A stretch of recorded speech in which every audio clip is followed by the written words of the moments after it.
some announcements for you this evening. Hello. So first off, I'd like to say please click the follow button to get updates from the channel. We have exceeded 50 followers and hit Twitch affiliate to use the glorious and exclusive fish rat emote. Save up and redeem your channel points or drop us a Twitch Prime or paid subscription.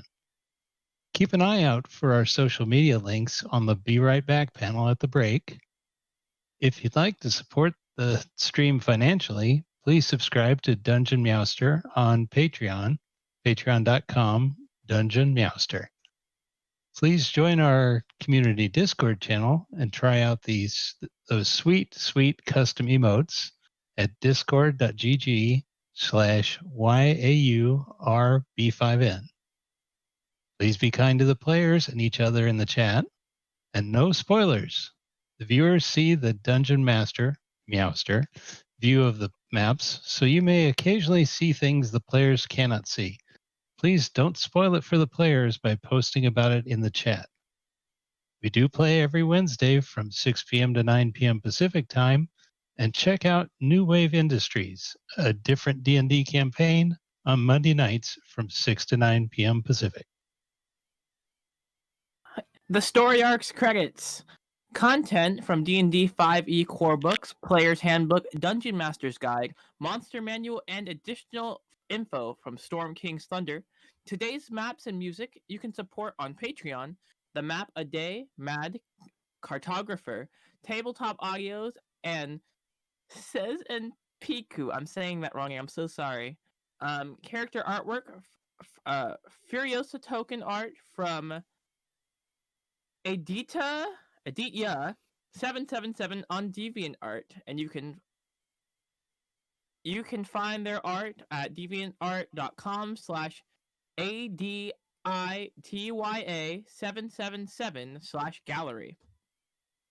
And setting maps are done by setting artwork. Yartar map is done by Dave Sibyl, SILB DA. I can't see past DAVESILB because I can't say what that says. Last week on The Protectors, Episode 2, the Protectors headed toward the source of the fire, which was in the Shield of Yartar headquarters keep. A combination of flame-controlling cantrips by Furiosa and a flood of water from river-dipped bags of holding by Jacob and Kamari got the group to the gates. After a failed attempt to get past those gates, and tossed Grimble atop the wall to help the rest of the party get inside. The whole area was in flames, and a bunch of skeletal firefighters, the Bones Brigade, was trying to put out the fire.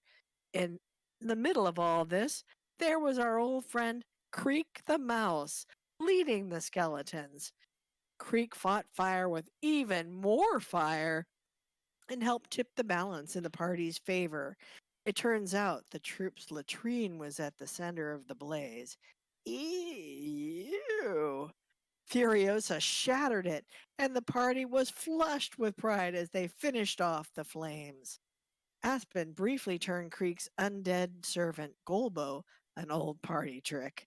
Soon afterwards, though, Creek and Golbo were apprehended by the captain of the guard. Creek might have started the fire in the outhouse. Definitely started the fire. With the town in no immediate danger, Grimble and Anne boarded the riverboat, the Grand Dame looking for Broomleg, Grimble's trusty but missing knight companion.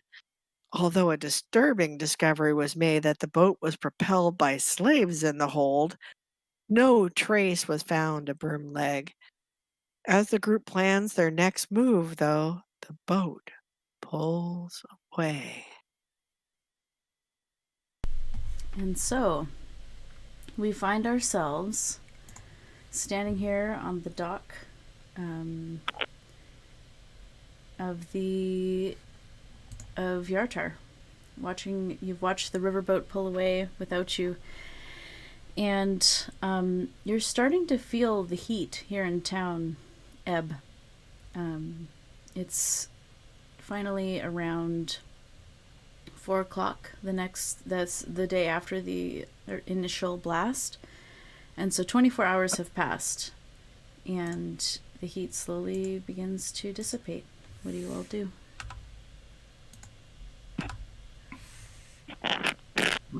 Jacob turns to the group and says, I think our work here is done.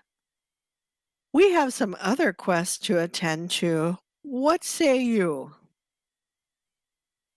Well, Suppose I'm game.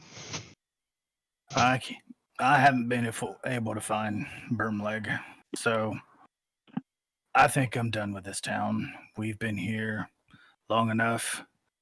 We've been in peril long enough with what seems like almost nothing for us to have done except putting out the fire. Like you said, Jacob, we have other things to take care of. Our quest leads east of here. I think we need to go.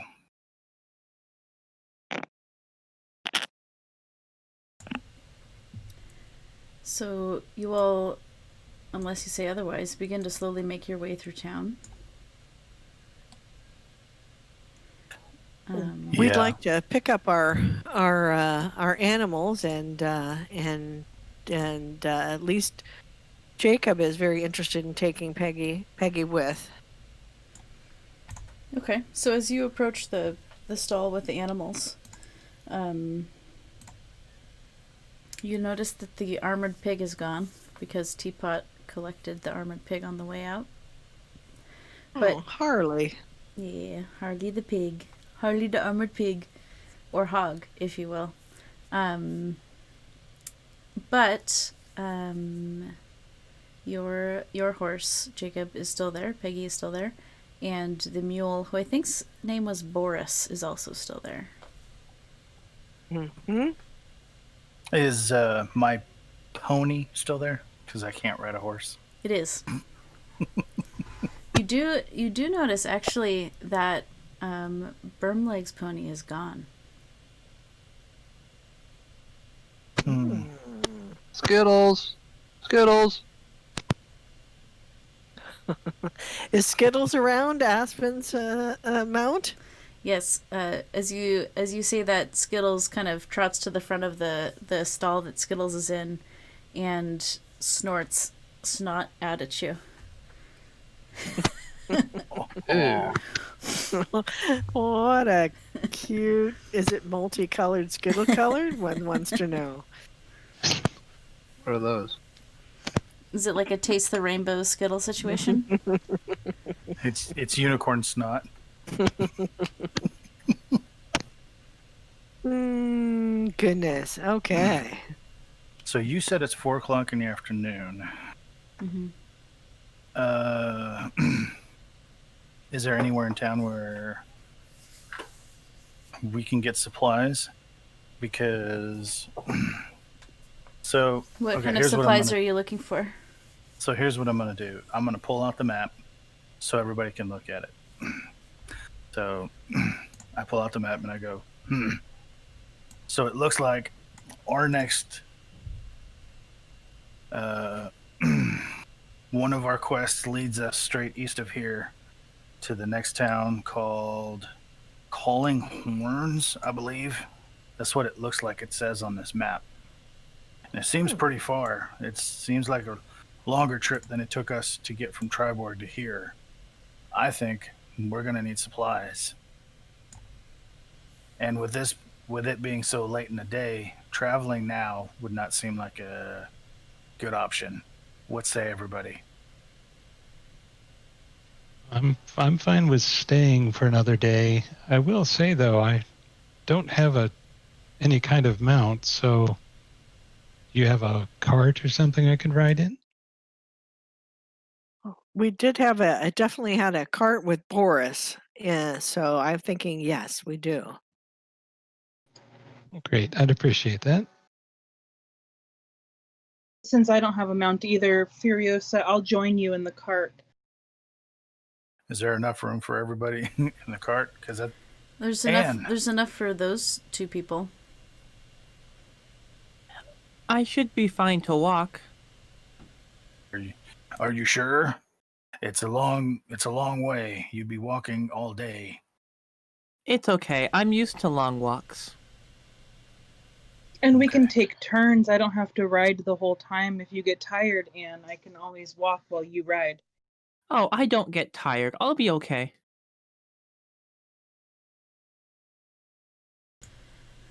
Okay.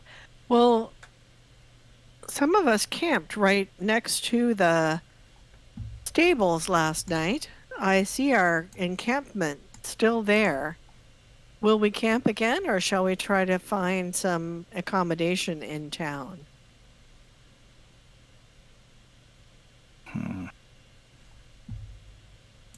I was hoping to see if the sisters might have a place I could stay. It would be better if we could be somewhere more sheltered, as the source of our shelter last night is no longer among us.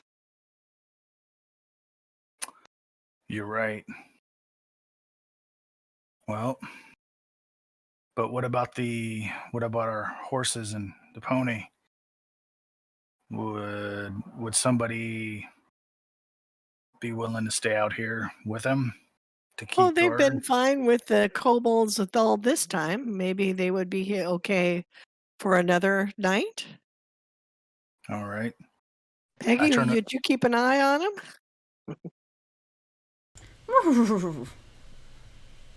Which means yes, in Peggy speak. Absolutely. So I turn to Aspen. So, Aspen, do you think there'd be room at the temple for us, and would they let us stay there? I have no idea. You'd have to ask the priestess that.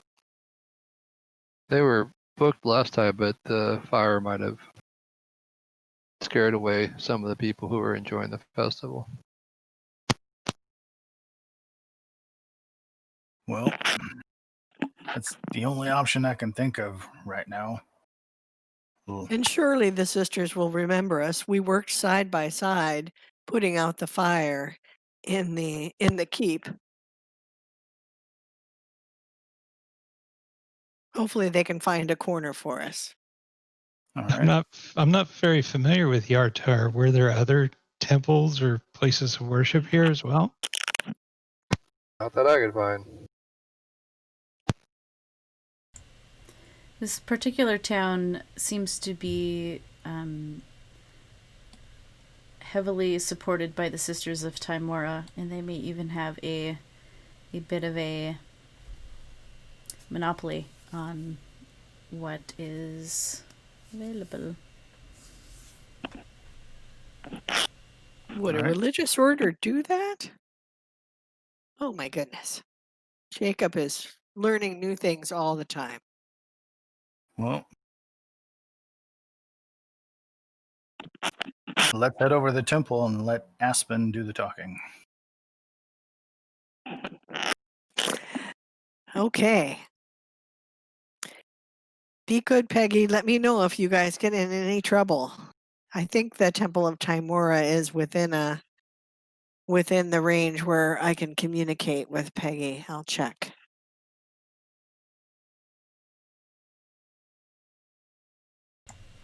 So you're making your way to the temple? Mm-hmm. All right. Yes, we are. So you make your way to the temple, and at this point the guards at the gate are kind of used to you and generally kind of know your deal, so they let you in without any trouble.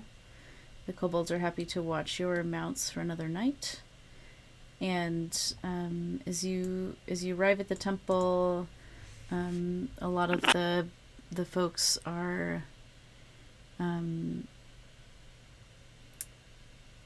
of winding down after all of the activity. Since the heat wave has finally passed, the fires in town have stopped breaking out, and there's just a lot of tired, sweaty drag queens with half their drag, gone by now, or if not all of it, right? So they've started kind of taking their rest, taking their self-care time after the crisis sort of passed.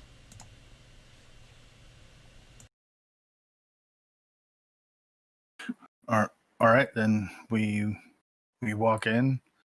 Aspen, could you talk to them and see if they have available lodging for us? Sure. Hello, Sisters of Taimoura. My friends here are looking for lodging.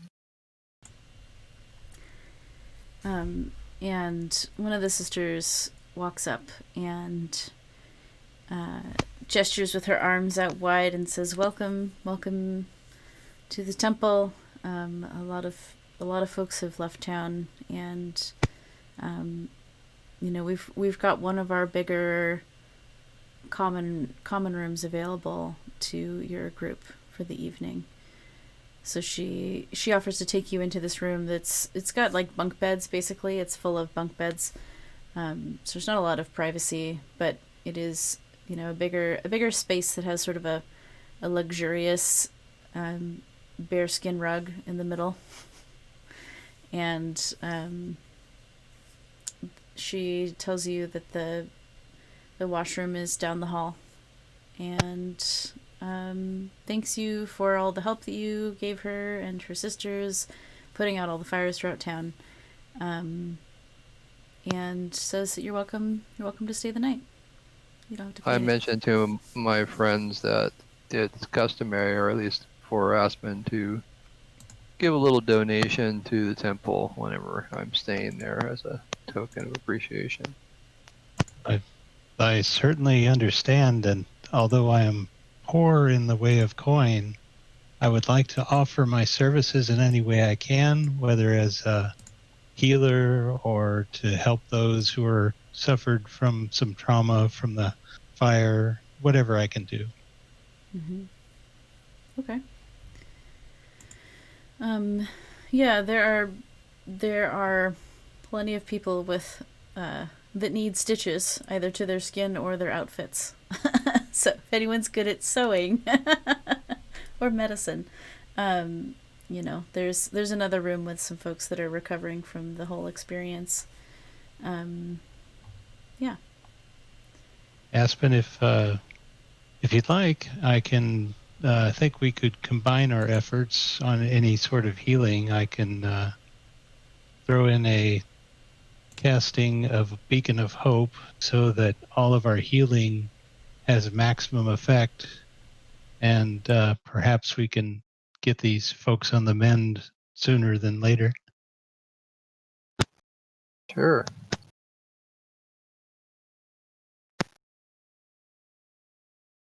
So yeah, so we'll go into the other room, and between beacon of hope and I can do a couple prayers of healing, and Aspen, you can do your thing, and we probably should be able to clear most everybody's non-thread bearing ills.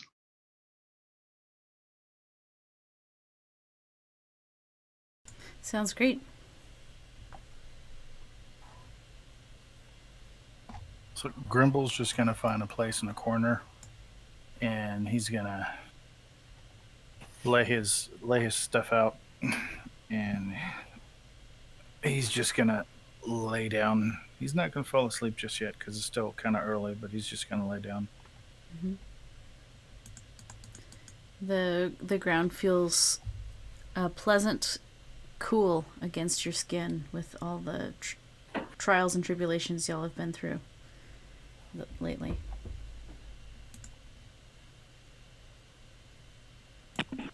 Well, Jacob will help with the healing as needed, and then rest in with Grimble. Okay.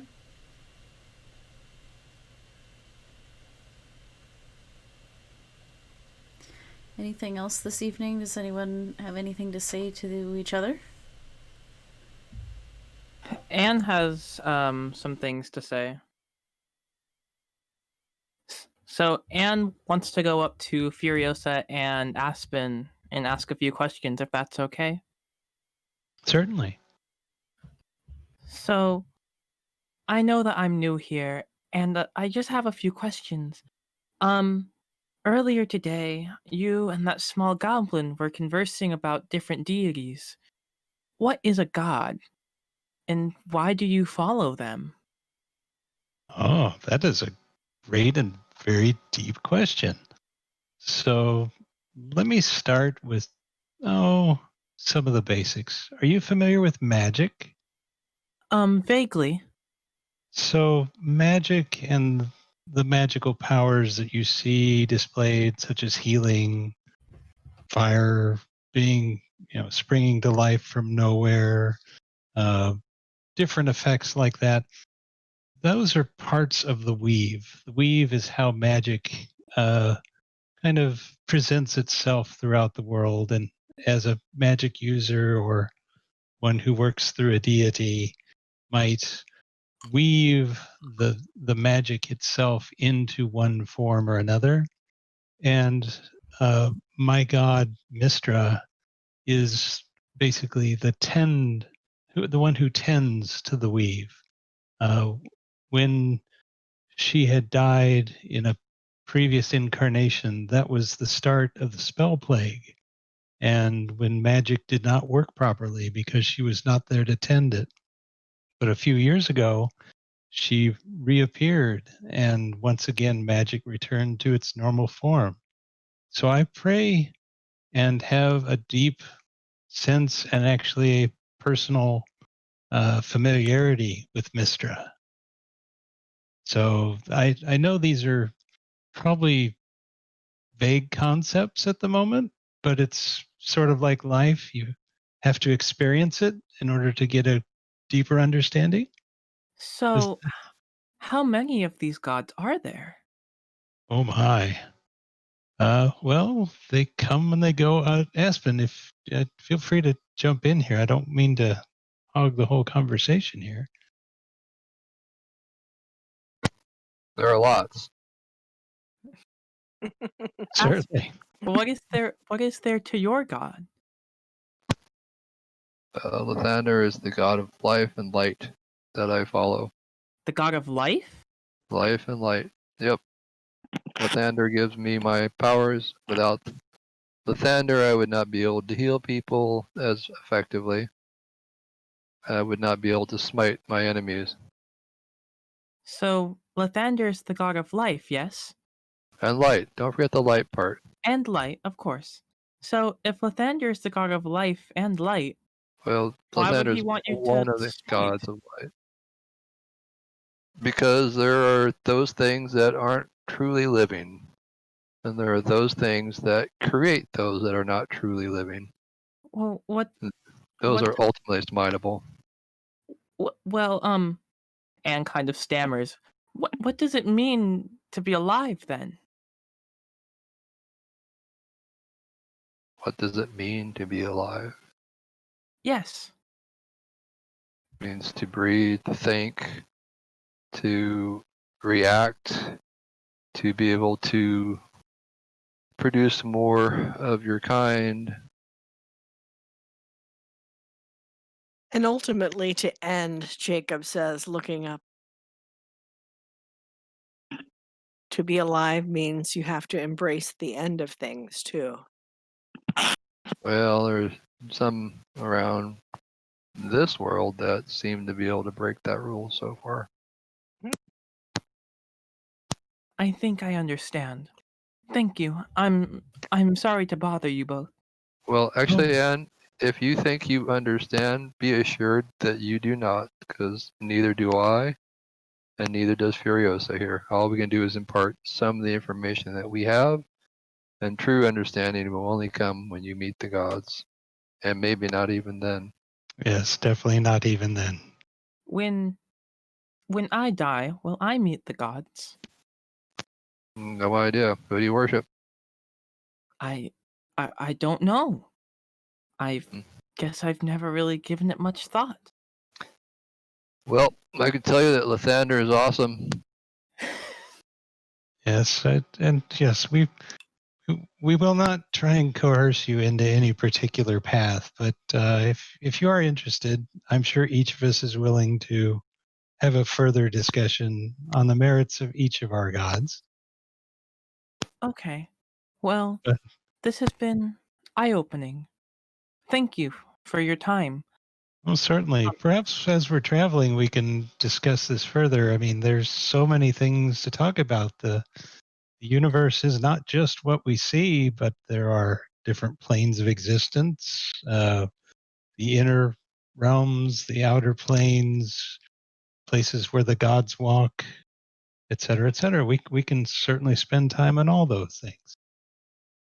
This is excellent. I'm excited to learn so much. May I be excused? Of I'd like to course. I'd like to see if maybe there's some type of store in town where I can find knowledge, perhaps a library, and study some of these gods. Um, I'll be back shortly. Please don't leave without me. And then Anne wants to go and see if the library is open amongst all of this tomfoolery going on. Okay. So Anne, you journey over here to this part of town. You see the building with the three sort of fields next to it. It is one of the small local universities. It's only got 3 buildings. Well, 3 big ones and 1 little building. And the library is this building here to the south. And yeah. And so as you arrive, you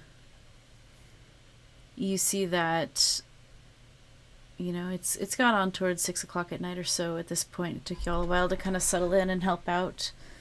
And the library appears to be closed, but still like in service, if that makes sense. Okay. Like it didn't burn down or anything, but it is closed because it's nighttime. Can I knock on the door and hope that someone is there? Perhaps an old librarian that has not left the place yet. Make some sort of knock on the door check. I don't know if that's persuasion or what that is. Would that be strength? If you're pounding on the door really hard, yes. 12. I got a 12. All right. So you knock on the door and make a right good ruckus. And at one point, a groundskeeper sees you and runs over and says, "Hey, be careful! It's the last day of the festival, and all the students are off partying. What are you doing?" Oh, I'm sorry. I didn't mean to cause a ruckus. I really wanted to look something up. I wanted to gain knowledge on a certain subject, and I figured this would be the place to be. And she kind of wipes some sweat off of her brow, because she's been taking care of the various vegetation here on campus, and says, "Well, what kind of books are you after?" I'm looking for books on deities. Slowly nods and says, "Yeah, that's a mighty specific topic. I wish I had something to offer you, but have you tried the Temple of Taimoura? They've just got to have at least books on Taimoura." I know. I would like to see if there were. I want to learn. I'm sorry. I just want to learn about the differences. I was told there were lots of gods. I don't fully understand it, but I'd like to learn more about it, though. And she laughs and says, "Well, there's things you can learn about gods from books, and there's things you can learn about gods from their followers. You might be better off finding followers of different deities." I understand. Thank you for your time. She nods and hands you a carrot. "Good luck." Anne looks at the carrot. Thank you for this gift. It's still puts it in dirty. their front pocket. She clearly just pulled it out of the ground somewhere. I'm assuming you're some type of gardener. Yeah. Yep. I help take care of the land here. Well, what god do you follow? That's a mighty fine question. I don't know if my god has a name. I actually believe in the sacredness of all things. And honestly, I feel like mycelium is more a god to me than any of the great deities people talk about. What do you mean? Mycelium, like the connective tissue of the earth, the way that all the mushrooms connect and talk under the ground. It's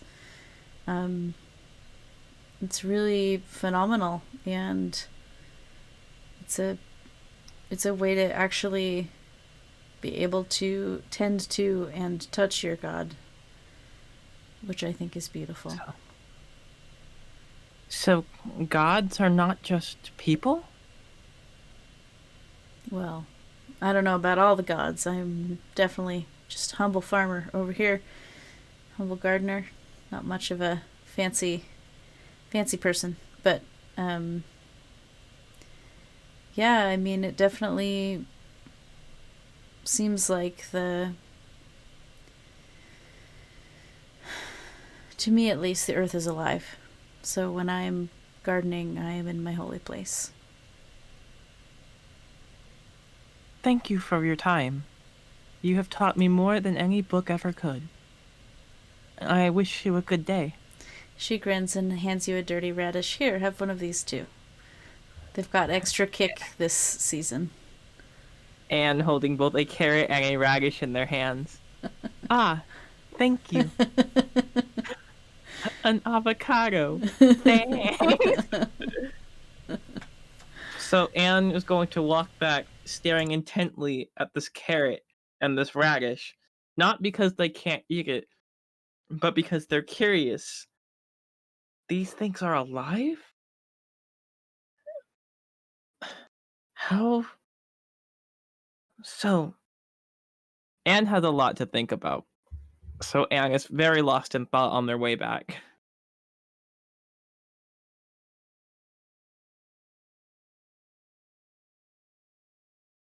Okay, so you kind of stumble your way back, slowly but surely, and find the temple again. Your party is in the middle of eating supper with the sisters and whoever else is around. And that's what you see.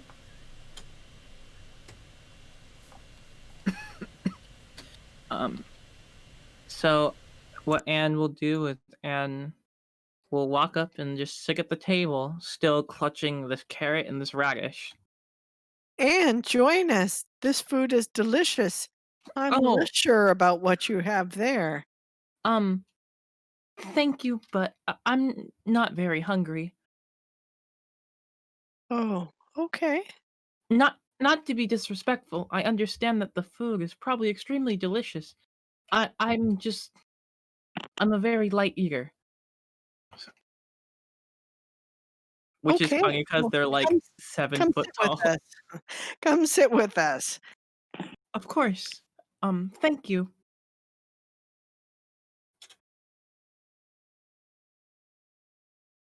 We were just talking of tomorrow's adventures.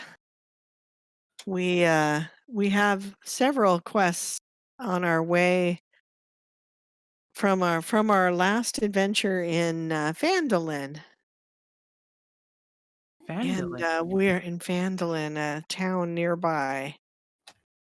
What was it like there? Well, there were lots of fire giants, and for one thing, they were why those fire giants were able to get so close without them knowing.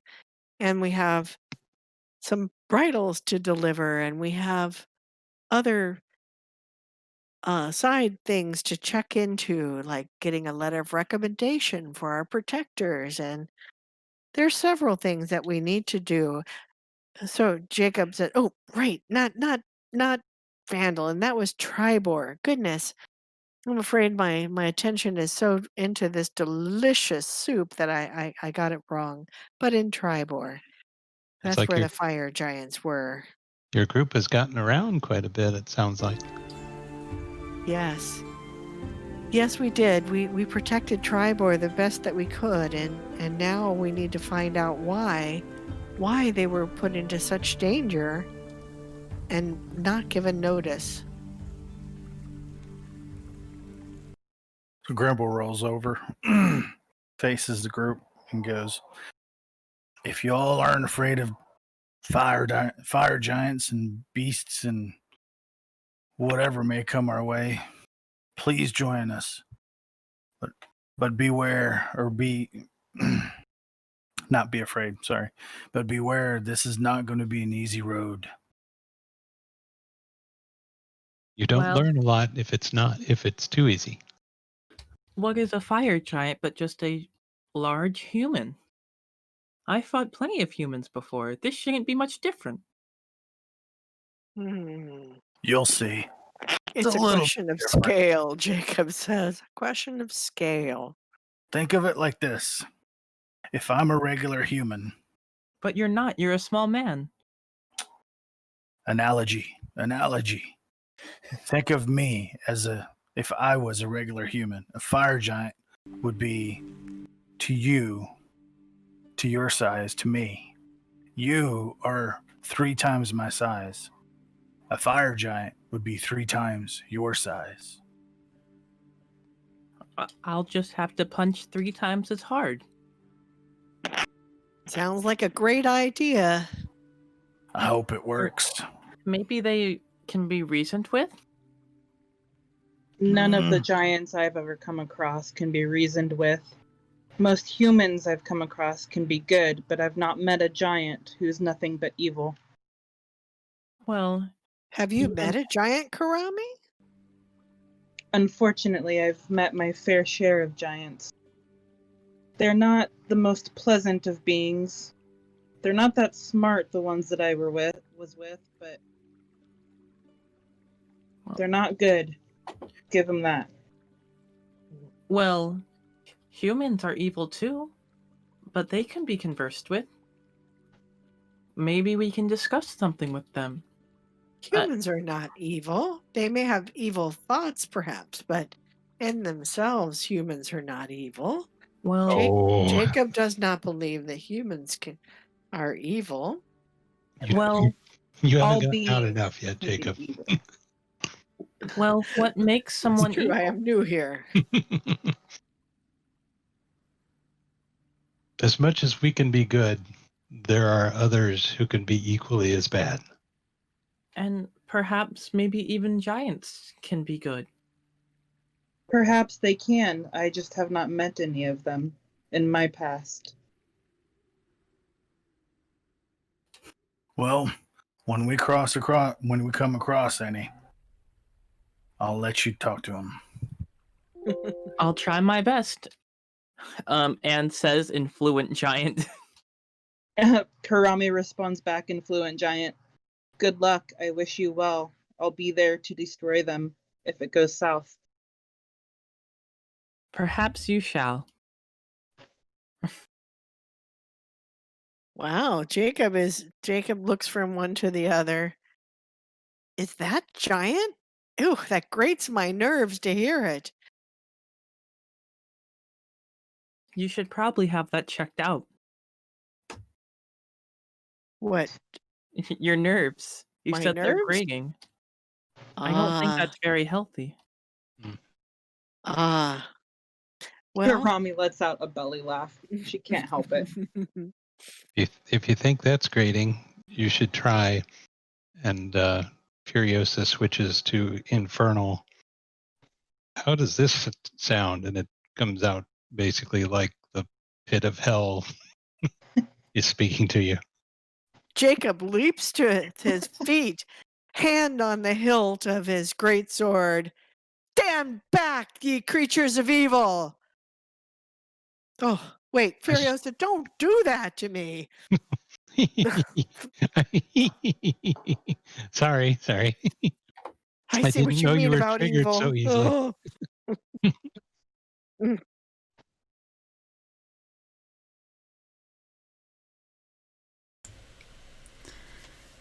So do you go to sleep at this point? Sounds good. Karami is going to spend a little bit of time attuning to those gauntlets that she received, and then after she's done attuning to them, she's going to go to sleep. Grimble is sawing logs. Jacob will also rest. Furiosa is going to take one more turn through the infirmary area, offering some more comfort and prayers, etc., and then turn in for the night. Okay. Anne would like to follow Furiosa and aid in any way that they can. Okay. All right. With that, shall we skip to the next morning? Yes, let us please. do. It's morning. I hear the birds chirping. It is. You hear bird song. You see the sky actually looks a bit overcast today, which is a relief with all the weather and experiences you've been having. And it's about 6 or 7 in the morning at this point. So you wake up and there's a smell of breakfast being cooked in the kitchen of the temple. There's a little bit of hustle and bustle in sort of the dining hall where some of the sisters are setting places, and one of them has been mopping, but another one is like, it's too late for mopping. Like, people are gonna come in and eat right now. They need to have dry floors. You gotta go mop somewhere else. And so they're having like a little squabble about if they should be mopping or not. And yeah, so you all wake up and breakfast is getting ready to be served. So Grimble gets up and all you hear is him popping his knuckles, cracking his neck, his shoulders, pop and everything. He's loosening up for the day. All right. It's like fighter yoga. Yep. I know this would kind of catch you a little off guard, Jack, but were there any visitations last night from Mistra? Any guidance for the day? Did you cast any spells that might have caused that? No, that's just part of being an Asimar. Oh. And I'll paste something in the chat here in a second. I just have to look it up. And it's not like a nightly thing. It's if there's like a particular thing that needs to be passed along to me, kind of. Mm-hmm. That's one way the Asimar get guidance. Okay. It's all on a need-to-know basis. So exactly. I rolled to see if it happened, and I actually rolled really high. So we will say that you had a dream with symbolism of pieces coming together. So in part of your dream, you saw a puzzle, the pieces being put together. In another part of the dream, you saw a child's toy that you flip the different sides around to get the colors to match on all the sides. In another part of the dream, you saw a carriage being drawn by 6 horses, specifically 6. And so the last part of your dream was a wolf pack of 6 running together in the moonlight, but then encountering 3 wolves from a rival pack with different fur, and the 3 kind of snuck up behind you as you were running. Right, they were really quiet and kind of got the jump on you and your pack, and you woke up just as you realized that you all had been snuck up on, and so you kind of wake up and your heart's beating a little bit fast. Looking around the room. Yeah, and so looking around the room, it's you see Grimble doing his fighter yoga, stretching, cracking knuckle thing, and everyone else just sort of waking up and getting ready for the day. You don't see any threats or anything dangerous in this particular space. Oof. Oh my, what a dream. Kind of look around and trying to put this puzzle together a bit. I'll wait until breakfast when we're all together.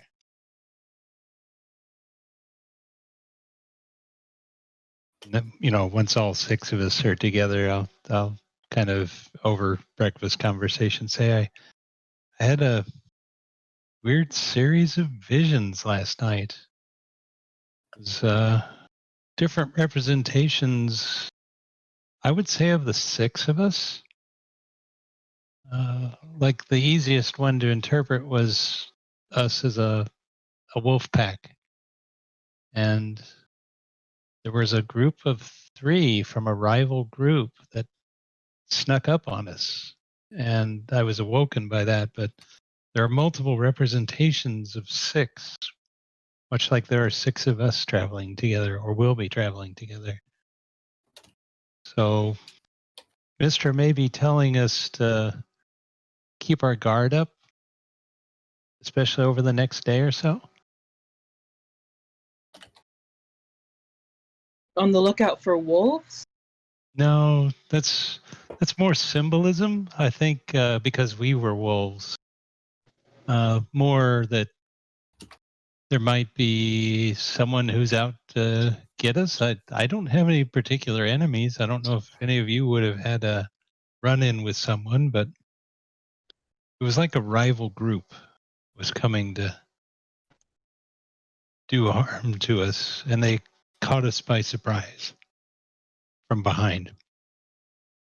Well, It could just be they're traveling on the same road in the same direction and catch up to us. it'll sound like we'll have to keep our guard up. It's all good.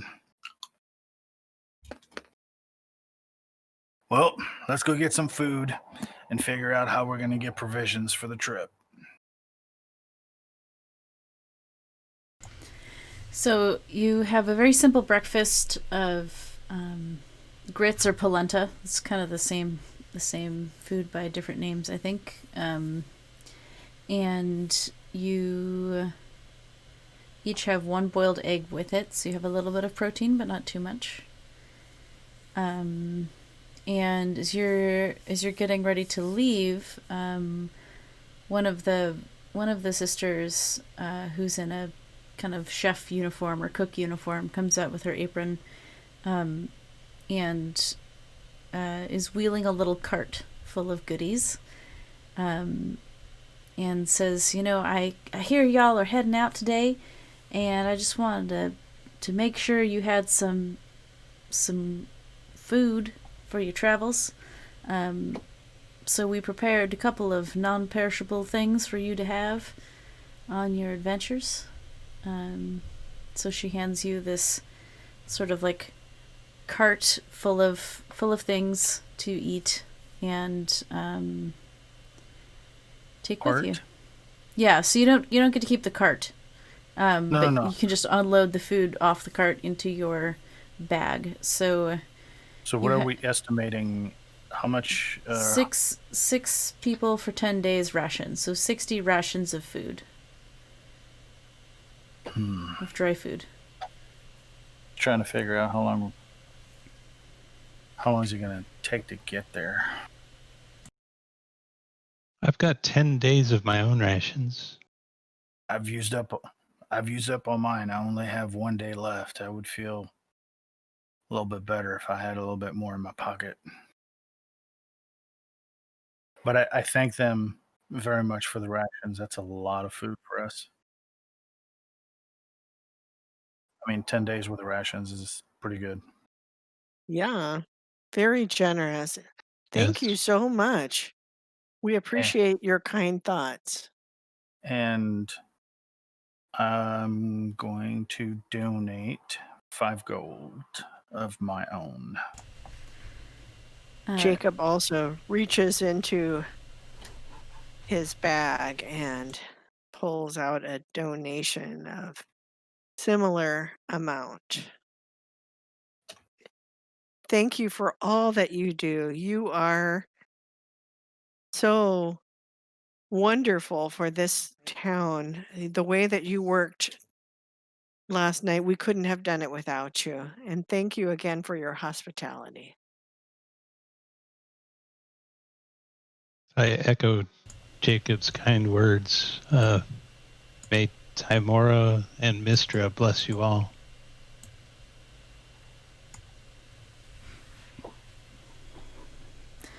A couple of the sisters collectively thank you and bow, and hand you, bless you, hand you your food, receive your coin as your offering, and they give you the party a blessing that may the goddess of luck be in your favor as you leave on your way.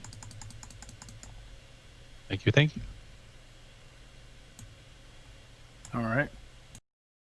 Well, I say we head back over to the stables. Yeah, we can't leave without our steeds. Let's go get them. Gotta go check on Peggy. Absolutely. I'm sure Peggy is fine. She would have let me know if things changed. But we do need to go get them. Let's go get Skittles and Peggy. And what's your horse's name? Good question. I'll figure it out. Ah, okay. Trots. Call her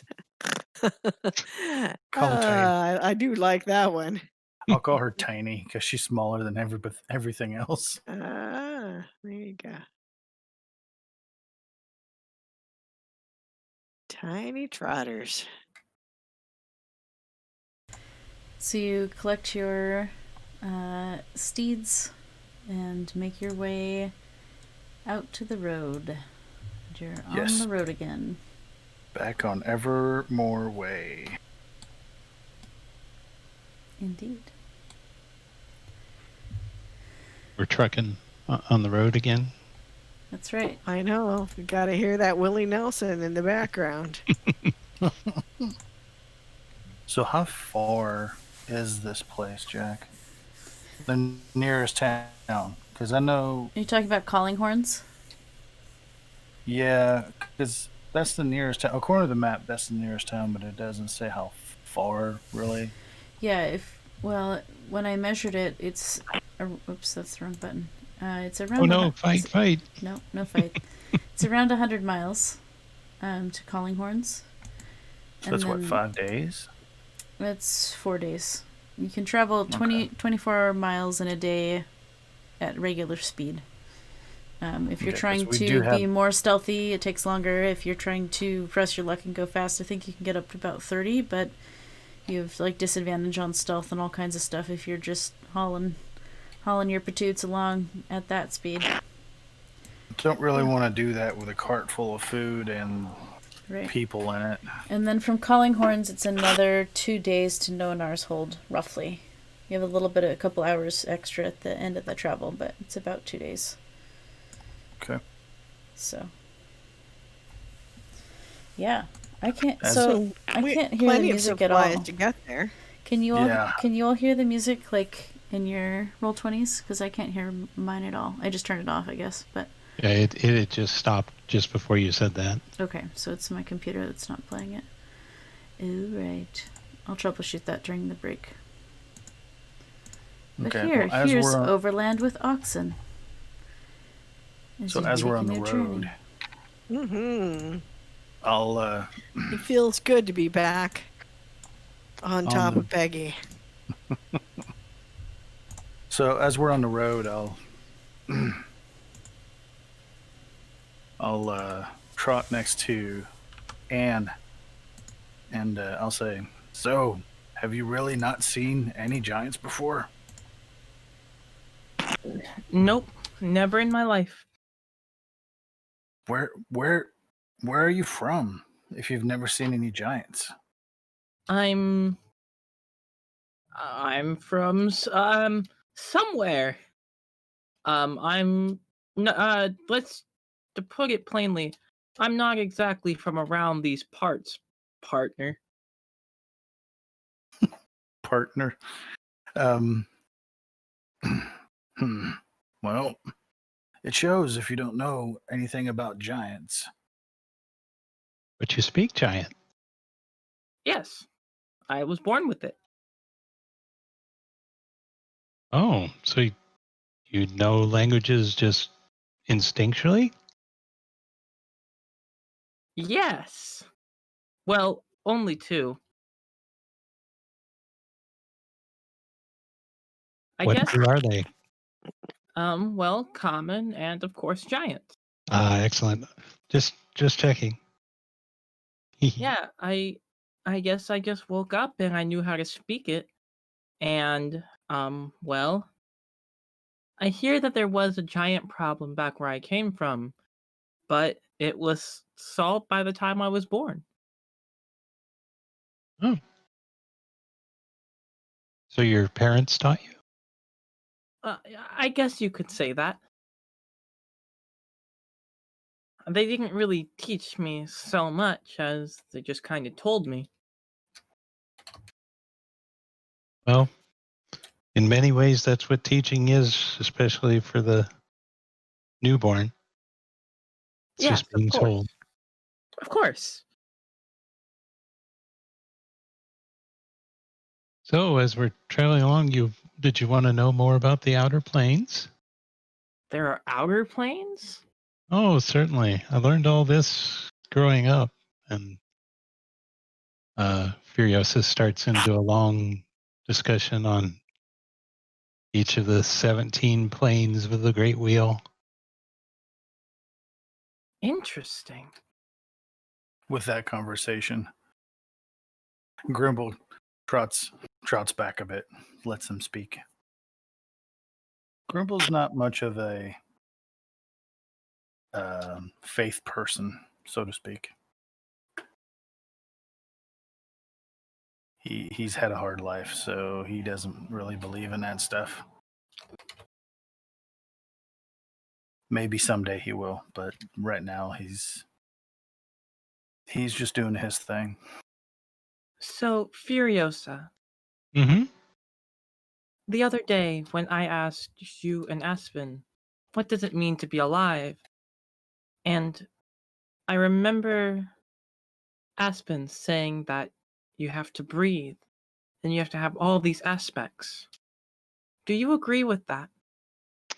Well, I mean, there are deeper meanings of being alive. I mean, you could consider constructs of magic, things like gargoyles or golems or things like that that have their own independent thought and motion, but don't actually breathe. They're alive in many ways, or could be considered to be alive. Do So, you view machines as alive? well, if they're conversing with me, are you suggesting something?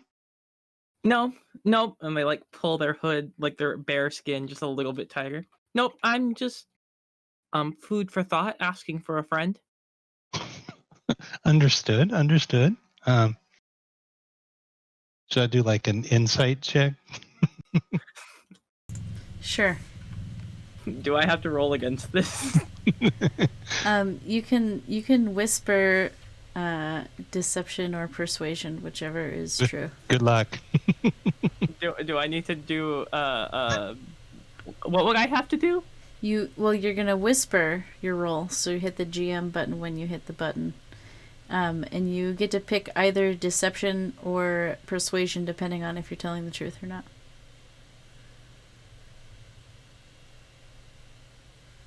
So I got that plus. So I got that plus 4. Dang.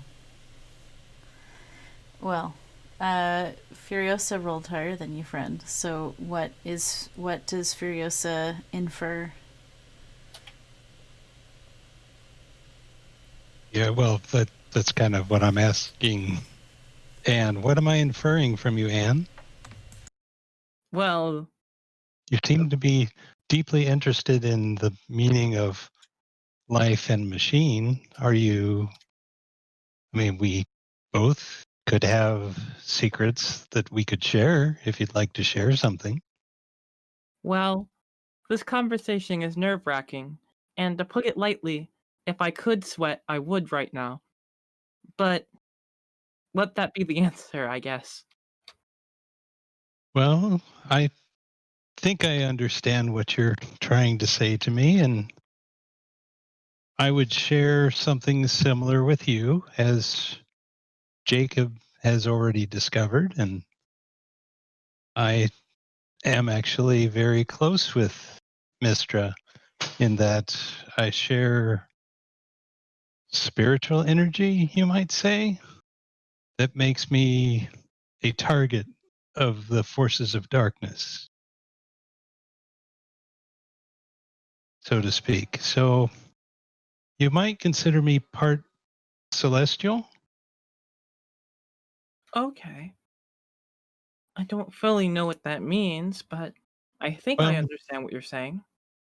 let's say in much the same way that you have a spirit, something that makes you an individual, even for being, you know, a machine that normally might not have a spirit. You have a spirit. So in that way, I have a spirit of being a human, but also co-residing within me is a fragment of the spirit of my god Mistra. So you're part God? A very, very, very, very minuscule part, but yes. Interesting. Well, I can't say that I'm part God. Oh, I we don't. all are to some small degree. Well, I am different. So I will connect with you on that.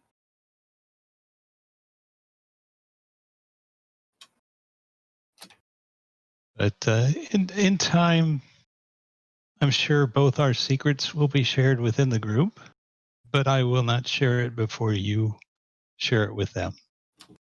Thank you. I really do appreciate that. Certainly. And would you like to continue our discussion on the different planes of existence? Of course. Excellent. So we'll continue to pass the time doing that. Karami is going to keep an eye out around them because she's still a little sketched out by Furiosa's dream that she had. So she's keeping an eye out for wolves and just anything else in particular.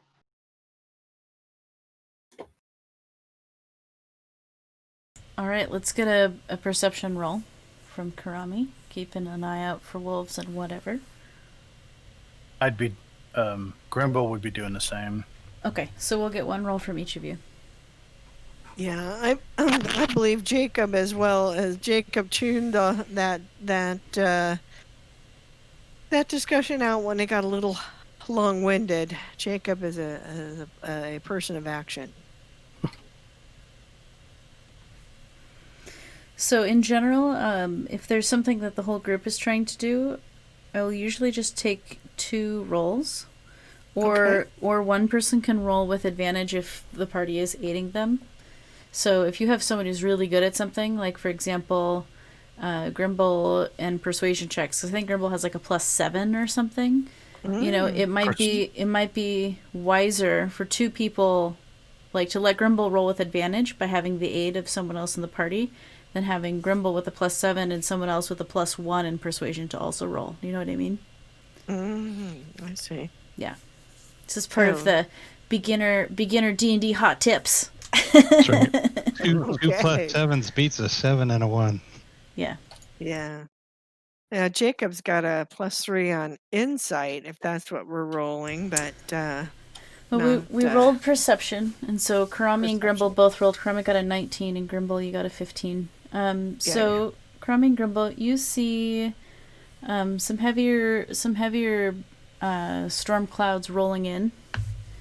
But it looks natural. It doesn't look magical or anything. But beyond just the kind of shift in the weather, you don't notice many things of super big note or import currently. So it doesn't look like rain coming through and we need to, camp for the night type deal. I mean, it is rain on the way, but you all are grizzled. I don't even know if that's a word. Grizzled? Wizened? I think I just combined two words into a third word. Grizzled travelers who can handle a little bit of rain. I think about being on the Pacific coast in the north of the U.S. and how, for the most part, we can handle a little bit of rain. So it's kind of like that weather rolling in. Like the heavy drizzle. Mm-hmm. All right. Well, Keep us cool. I look over at Karami and I say, well, looks like a little weather rolling in, but I think we're going to be fine. Did you notice anything else? No, just the same as you, just a little bit of weather coming, but doesn't look like anything we haven't all encountered before. Although I'm not sure about Anne. She doesn't seem to have encountered a lot of things before. I think you're right. That's what it seems like. But we've seen things like this before we've seen things like this before. People new to the area, they don't know. And it's a good way to learn. You are right about that. But no, I have not seen anything other than the weather that's coming. All right. So I mentioned to everybody that we're gonna have a little bit of little droplets of rain coming our way. And I just think we should keep going.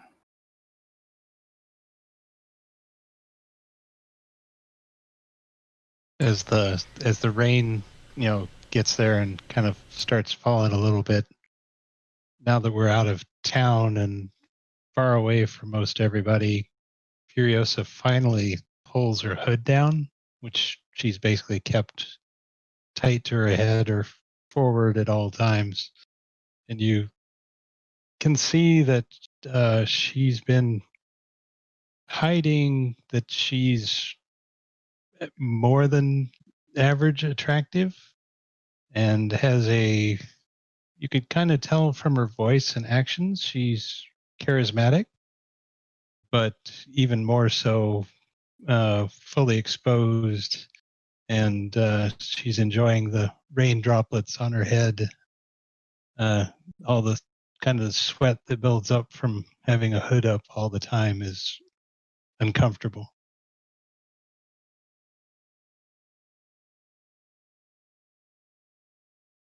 And that translates to a charisma of 18. Nice. Nice indeed. Very charismatic. Does that mean you're more or less charismatic than Grimble? I don't know. How charismatic is Grimble? don't think I'm charismatic at all. You're just persuasive. Yeah, my charisma is only a 12. So, I mean, I can persuade people, but that's it. Well, there's that information. Well, I got a +7 persuasion. My best is a stealth. I got a +8 for that. So, Funny enough, my best skill charismatically wise is deception, and Furiosa switches her voice and comes fairly close to. I've got a charisma of around 12 and sounds somewhat pretty close to Grimble.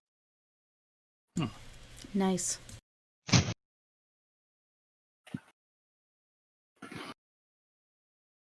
Very useful. interesting. Very useful for evading or throwing off less desirable, more evil people that might be hunting for you or trying to do bad things if you can use that against them.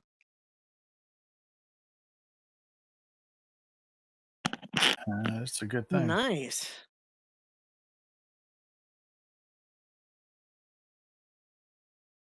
So All it's getting towards Well- evening, and the rain is starting to get heavier.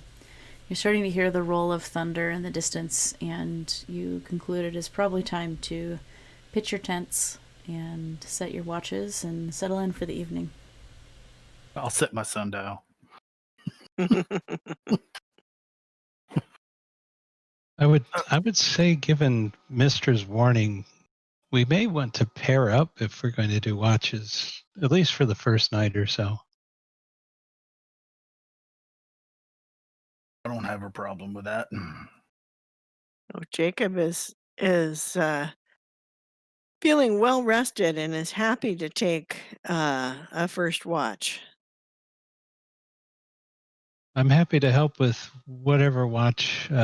Just so you know, I am gifted with the ability to see at night without a torch. So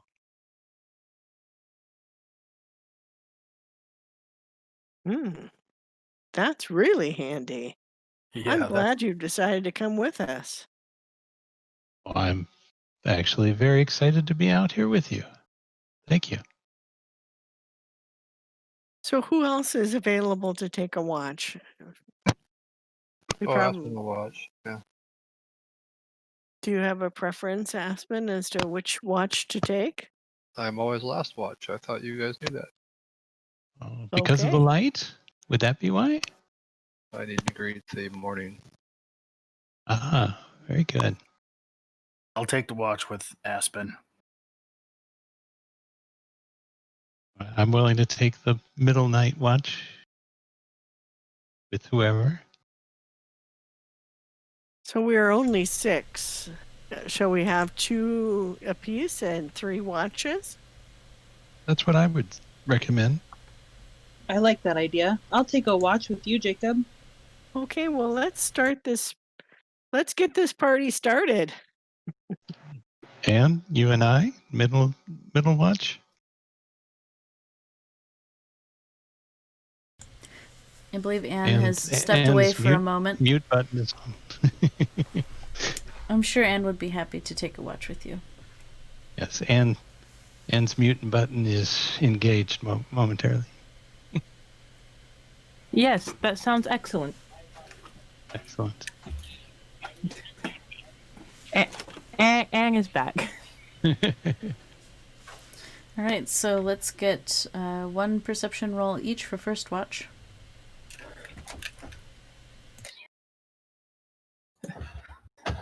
Sorry, I was lost in thought.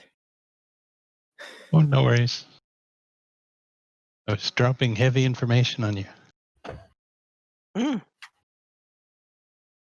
Sorry, Jack, so were you wanting a single roll per watch, or all of us as watches happen? So this is sort of the same as the last set of perception rolls. You can either have each person roll once, or you can aid one or the other of you who's doing the perceiving. So it's like, it would be as if, if both of you are kind of looking out into the distance versus like if someone's trying to interpret a map and someone else is holding up the torchlight for them to see, right? So then the second case is like someone is aiding you, right? Because they're helping you in some way. Whereas the first way is more, you're both kind of looking around trying to figure out stuff. Okay, so it's perception. Karami, do you have a greater perception than... I don't have any sort of additional pluses on perception. I only have a +1 on perception, and I did roll mine already, and I don't see much. I think the rain is a little too heavy for me to really see anything at the moment. Okay. So Jacob, I don't believe, did a perception check. I just see one roll. The one. Well, I see one roll. So either Karami and Jacob could both roll one time each, or one of you can roll with advantage. So my assumption is going to be everyone is going to roll one time each, unless you discuss how you're aiding each other to get that advantage. Does that make sense? Okay. Well, since we didn't have that discussion, Jacob will go ahead and roll perception then. Okay, 15. So Jacob, you see some really impressive lightning that makes some purple light in the sky, but you don't see anything suspicious. It's just a rather spectacular light show of rain and thunder and things. At one point, the wind picks up, and like one of the tent flaps on one of the tents kind of flies up, and you run out and re-cinch it down, and you catch it in time so it doesn't blow away, leaving someone to a very rude awakening of rain dumping on their heads while they're sleeping. Absolutely. We've got to keep those tent flaps cinched. Karami, check that lightning out. Wow. It's almost as if fire giants are bowling. Karami looks in the opposite direction of where the lightning was.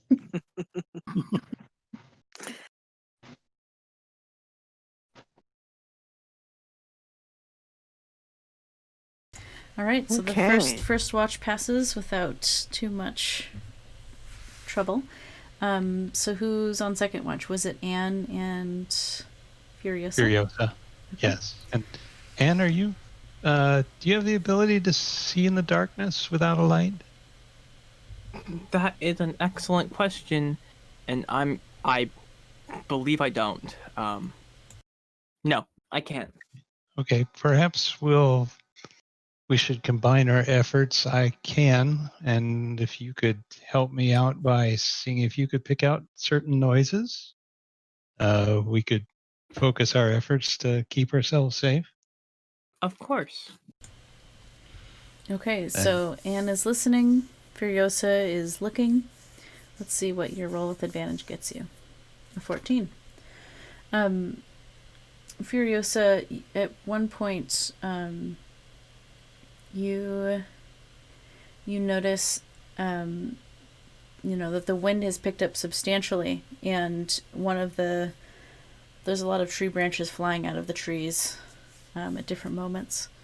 But as you scan the horizon, you don't see a hurricane or a tornado or anything like that. And you all are in a clearing such that there's no trees falling, right next to your tents or anything. It's not entire trees falling down, but it's definitely some limbs that are dropping. And you hear the branches hitting the ground, and sometimes they land on rocks, sometimes they hit the grass, sometimes they hit the tree trunks on the way down and kind of ricochet and echo, but you don't hear anything else.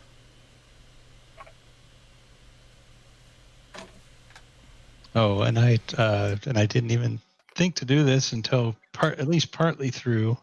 I pick up a rock and put light on the rock and hand it to Anne and say, if you keep this covered, no one will be able to see us. But if you need to see, you can open your hand and I'll renew it as you need. Interesting. Thank you. Nothing special about the rock. If you want to use a different one, that works too. I have the safety rock. All right. I assume we made it through. Yes, you did. So your watch passes without any other things happening, and it moves on to Aspen and Me. yes, Grimble. Aspen and Grimble. Sure is dark out there. Yes, but I can see perfectly. It's okay. You can see clearly now the rain is gone. No, I have dark vision as well. Out to 120 feet. So let's get your roll, Grimble, for keeping watch. So I do perception. There we go. Oh. With a +4, I still only get a 12. That's okay. As you keep watch during the night, as the night slowly rolls into dawn, you see all the different colors on the horizon: the red, the orange, the yellow. As the sun slowly begins to rise, and the rains have slowed and even stopped at this point. And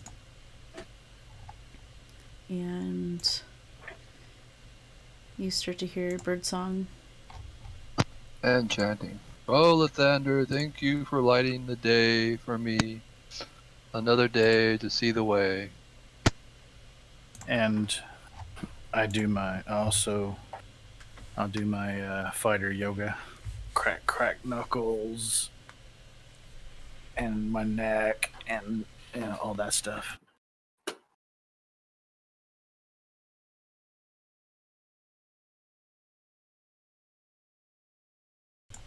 Okay. So you awaken to a road that has a branch here and there along the way, but you all have made it through the night just fine. Let's eat some breakfast and roll on.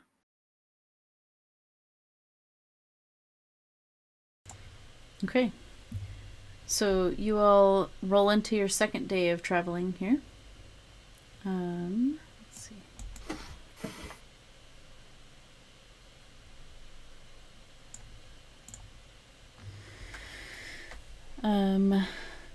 And as you travel, you continue to see bits of branches on the road here and there. You see different footprints of different animals, prey animals and predators alike. They don't seem to be, any sort of discernible or important pattern. It's just kind of flavoring as you journey along. And as it gets around lunchtime, you've left the hilly the Desserin hills that surround Yartar, and you've made your way deep into the Desserin Valley. So at this point, the sort of hills and trees have given way to a more type setting, Moor, and it seems to go on forever. So there's just a lot of tall grasses through here. Occasionally you'll see like a herd of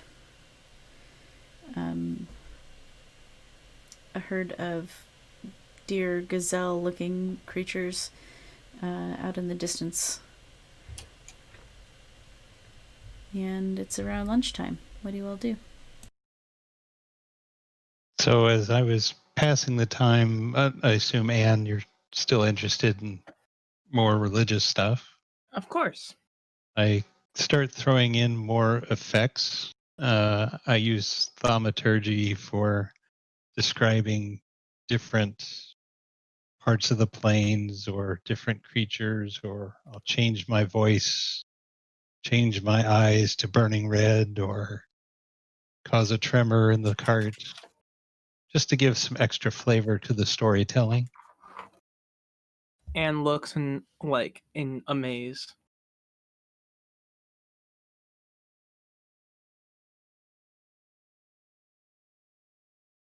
Karami is also looking on in amazement and listening to the stories of the gods and the different powers that they give.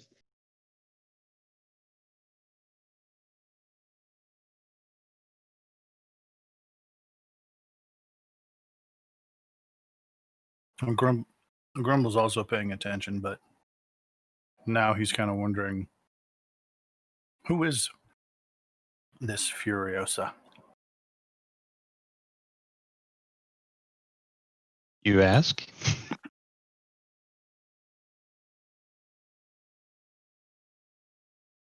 But he's keeping that to himself. Okay.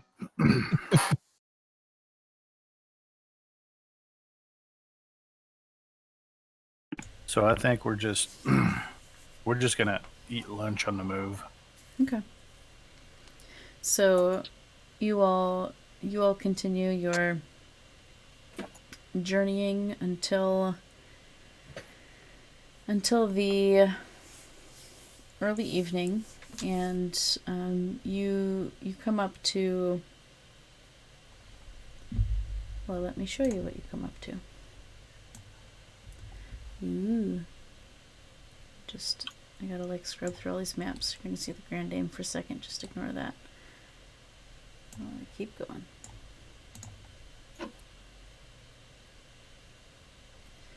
So you have reached a part of the journey where the sort of grassy plains gives way to a creek, a very old creek that has sort of cut its way through this part of the landscape. And so because there's more fresh water here, there's a couple more trees growing up.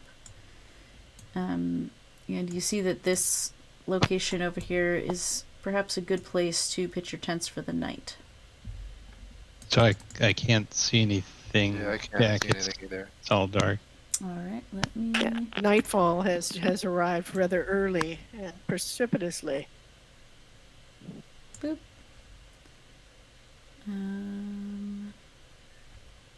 Weird, maybe it's because I don't have your tokens on the map yet. Hold on. There's Anne. There's husband. You gotta grab it this other way. Yep, okay.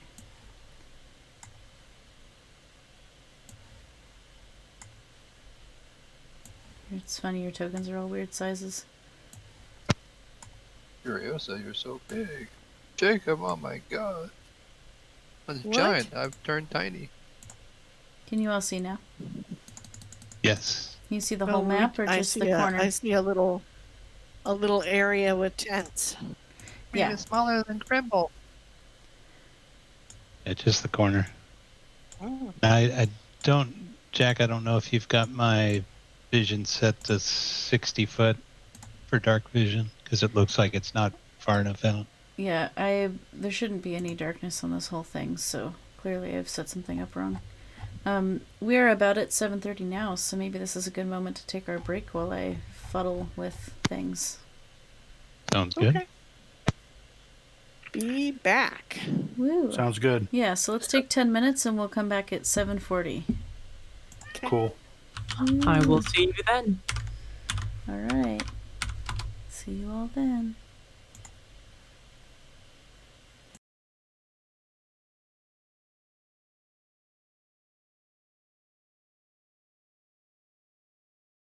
Welcome back, everybody. Hello. Hello. Thank you. So, what would you all like to do now? You've arrived and you have this opportunity to set up your tents and what have you. I'm content with telling the different stories and things like that. So I'll just keep doing that. Oh, I just thought about this. We might want to tell the newcomers where we're headed and what for. So That would be helpful information. I just thought about that. Okay.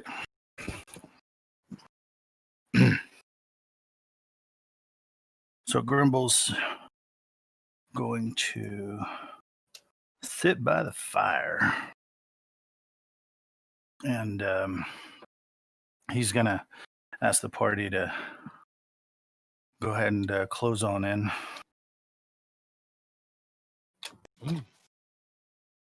Okay. So, hey. Asp is walking the periphery and keeping watch.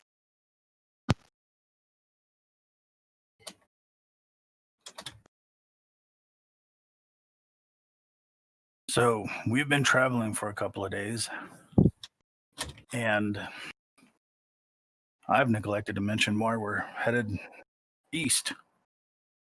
So we're headed to a place called Noanar's Hold. We've been dispatched to deliver some harnesses to, let's see, who is Othavir? No. To an Amra Molnobar. And this is where we're headed. This is why we're headed in this direction. Nornar's Hold, I believe, is past the next town, Calling Horns. And that is one of our destinations. We have a few others. There's Everlund is another place. Silvery Moon. The Zymorvan Hall. And someplace called the Citadel Felbar. We've been given tasks back in Tribor to go to all these places to either deliver something, pick something up, and our adventures will go from there. Are you all up for this what seems like a long task? Certainly. Well, I'm already here. And I'm out to see the world and all the wonders of magic that Mistra has granted us. So certainly.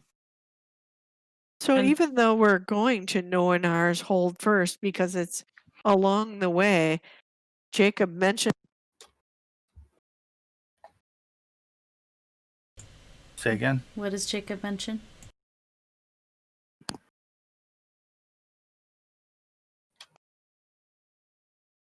Oh no, we lost Jacob. Can you hear me now? We Yes. can hear you now. Okay, sorry. It came unplugged a little bit. So Jacob is really concerned about getting to Evermoor because Darathra, who was I think the mayor back in Tribor, wasn't sure how it was that fire giants could get all the way down the Desserin Valley without her receiving some kind of warning from her fellow Harpers, an organization of leaders of the towns. And so Jacob feels like this, having fought those fire giants, we really need to get to the bottom of how it is that the warning system is not working so that we can protect the towns in our vicinity.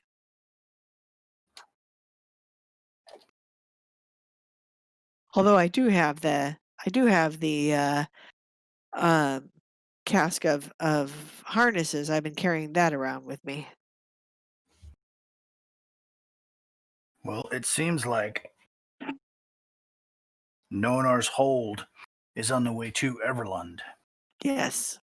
So that could be our next stop. It would make a good spot to re-provision and hear the news. Well, it looks like there might be a place on the way to Everlund that we might be able to re-provision ourselves. I think we'll be fine, Jacob. Good. Well, I think that the Alda quest, the one that's of least interest to, or should be of least interest to all of us, but to me in particular, is going on this Orthovirus quest, which sounds like nothing more than a heist, a thievery from people we don't know because this Orthovir had some sort of grudge against his family. I don't see any protecting in that. Mm. Was that the quest given to Morgana? Yes. A stash of magic items that his kin keep locked away for emergencies. Hmm. Well, if they were willing to let us examine them, I'm certainly not looking to steal from anyone, but I'm always interested in finding out what kind of magic are we talking about? Well, we could be dragged into this whatever dispute, for whatever reason, Orthovir despised the family for. That's what I'm concerned about. Even just inquiring about these could land us in some sort of family feud. I see. I'm Well, not. I don't But have a strong opinion. I'm not interested in family feuds or getting in the middle of them. That just seems like drama. hmm But perhaps the letter of recommendation, but honestly, I feel like we need to prioritize the fire giants and making sure that this area is safe if we can. I'm not opposed also, Jacob says, to a quest where we pick up a weapon that will allow us to fight against the giants as well. Urgala's quest. He might be willing to part with a giant slayer battle axe. Definitely could be useful in our travels around here. Yeah, and if you could get that matching belt of giant strength, you could really use that hammer to put it to those giants. Well, That indeed. fun. Indeed.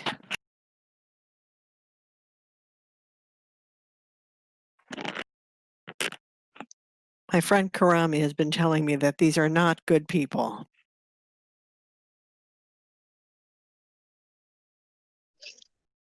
I can't speak for all giants, although I suspect that they're all the same. So far, every giant we've come across hasn't tried to give us the time of day. They've been trying to put us 6 feet under. Mm. That sounds familiar to me. Well, the same thing could be said about humans too. Oh, definitely. I've met too many humans that have wanted to put me 6 feet under. And you know what? Everyone here tells me that all humans aren't evil. Oh no, I never said that to you. Well, Jacob did. so would it be unfair to at least talk to someone? To at least attempt a dialogue?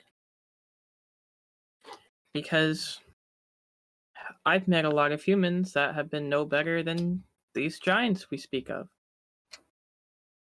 Problem is the giants throw boulders at us first. They don't seem interested in talking. A pebble thrown with hate can feel like a boulder, Aspen. No, these are real boulders. Like they would crush even your 7-foot size. I understand.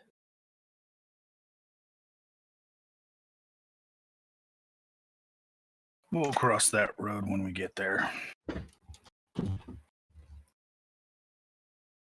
But for now, Yeah, so far it hasn't been a really us shooting first kind of situation. They've always come in swinging. So if that changes, then sure, give that whole talking thing a try.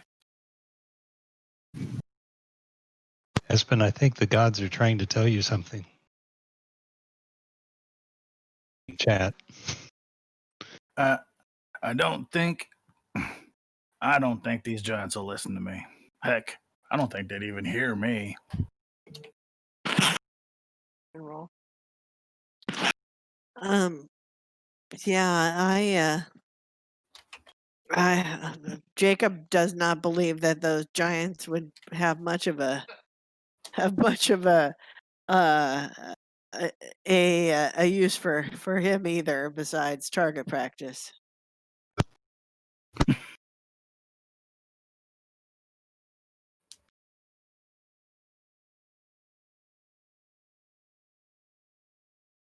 Okay. Aspen seems very focused on cleaning his armor right now. He's wanting to make it very shiny so that the light of Lathander can shine everywhere. Well, I was chatting it up with Ann. That was the problem. Too busy talking. Wow. I just noticed the perception. All right. You failed all your in real life rolls.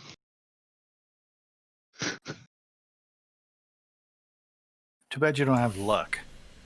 You could re-roll that one. So it is starting to get dark, and you all build a bit of a fire to cook your dinner. And the talk turns to who's keeping watch when tonight. Shall we repeat what we did last night? That seemed to work for me. See, I agree. I feel pretty jazzed up, so I'm good to go for first watch. And I'll join you again. So Good. Is there any other conversations you want to have before you bed down for the night? I feel like there ought to be one. I'm not know what it is. I'm not fishing. I'm not fishing for an answer. I just any parting last words? I know, it's like the fishing line just went out. Are you sure there's nothing you'd like to say? No, Jack already rolled. Okay. Something's happening. No.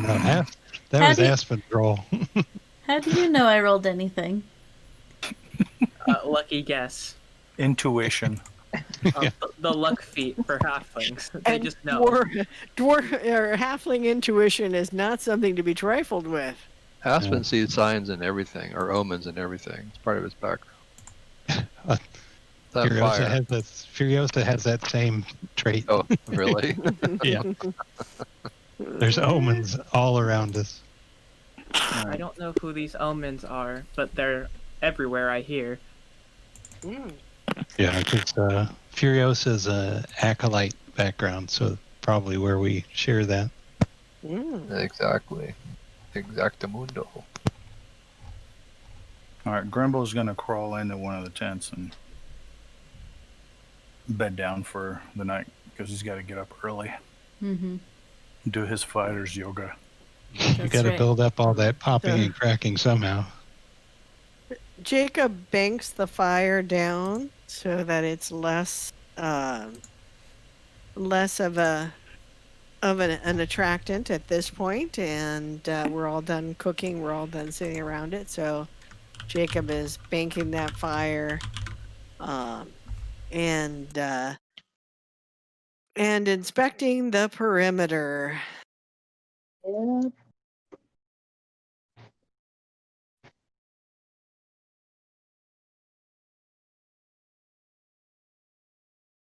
All right, I see Karami's roll. I do not yet see Jacob's roll for perception.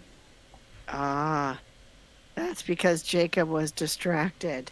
So We'll see if your roll reflects that. okay. So let us see what Jacob does. Oh, yes. Yep. Jacob is distracted, like I said. Wow. Jacob is fiddling with his armor and not peering about, but having banked the fire is not really able to see too well, having just been looking at the light. You stared into the fire a little too long. You got a smudge of Apparently. ash that just won't clean off. Yeah. That's it. So the rest of you are piled in tents right now, but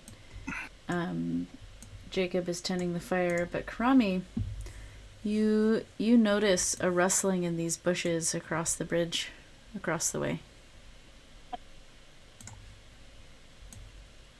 I noticed. I'm sorry. Could you say that again? You notice a rustling in these bushes over here across the bridge. I pointed out to Jacob. Jacob, the bushes. Did you see that? No, I didn't. Jacob draws Talon. Yeah, there and was some. stares intently at the bushes, trying to make out whether there's something there or what that something might be. Karami just grips her great axe a little bit tighter, but doesn't quite move. She's just watching it intently. What do you think we should do, Jacob? Do we just stay here or do we go investigate? Let's make them come to us. I don't want to leave our companions sleeping here. I like that idea. I'm okay just sitting here. Yeah. Jacob, in fact, sidles back towards the main tent and says, "Psst, we've got some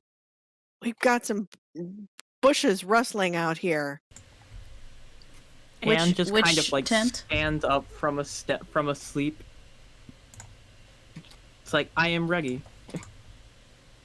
Okay, so Tent. you've whispered into, it looks like Anne and Grimble's tent, since Anne is the one that responded to you. Okay. Jacob's going to continue a little round. Oh, keep an eye out.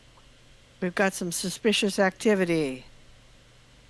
Moving towards the largest tent over here now. I can't move them because I have my wrong thing over here. What? Be alert. Suspicious activity. Okay. So Jacob is back over here going, oh God, next to Karami going, I hope that's not a raccoon. They're going to be really upset with me. I've just woken everyone. What is it? I can't see. Furiosa. Karami saw it. I just saw some rustling. Fireball to the bush. And walks forward towards the bush.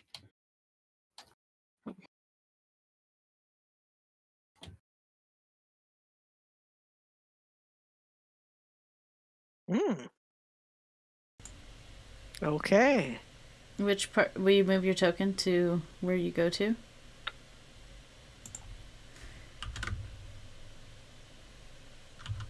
Can you say that again?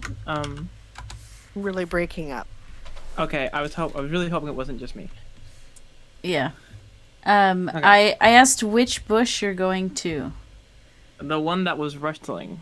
Okay, so you're going to go down this ladder and cross these stairs, or across this bridge, all the way over here. I guess we'll do that. It's Alright. probably nothing. It's probably worst case scenario. Maybe it's just a lost little kobold we can help. Well, So I'm going Furiosa's to. gonna come up to the edge just to watch. Yeah. So I'm gonna go behind these barrels with bow in hand. Okay.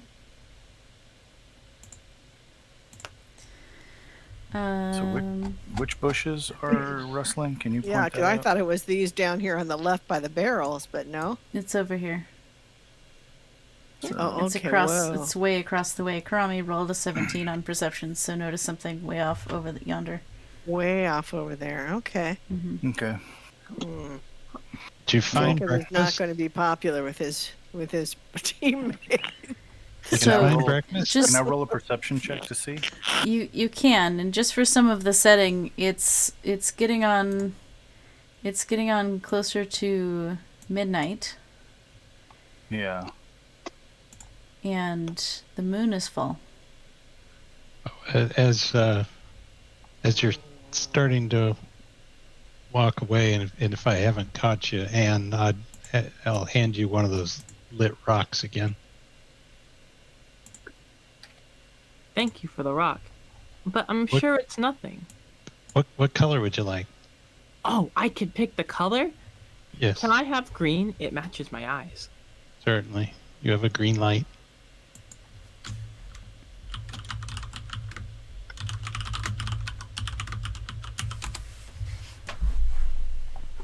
Jacob is pacing back and forth, looking out towards that and then turning around. Yeah, I don't think I I still perceived. don't see anything over there. But trying to keep an eye back this way as well. I'm assuring you, I've dealt with rustly bushes every day. Trust me, I worked at an orphanage. This is going to be nothing. It's like monsters under the bed, but for grown-ups. Mhm. I'm gonna go over here. I am gonna find that there's nothing over here except maybe a raccoon that we'll let live because they're a baby. Let's get Jacob a is let's get making a lap here. a dex saving throw from Anne. And they taste funny. I'm gonna move down here. A dex? Oh, Oh Eh. boy. 14. Let's see here. Just investigating something here.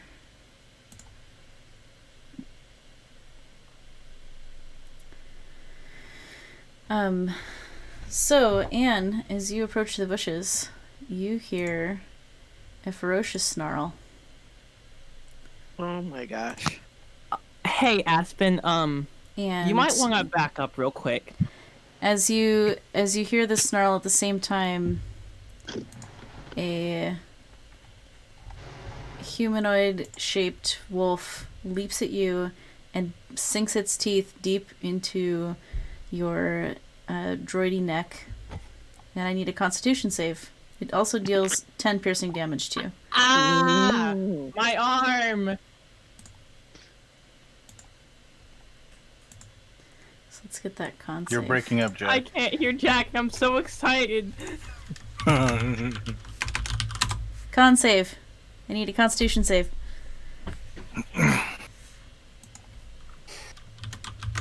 You sound like the Matrix, Jack. Yeah. Or Max Matrix Headroom. Crossed with a piano or sort of like a synthesizer. Blah, blah, blah, blah. Yep, con save.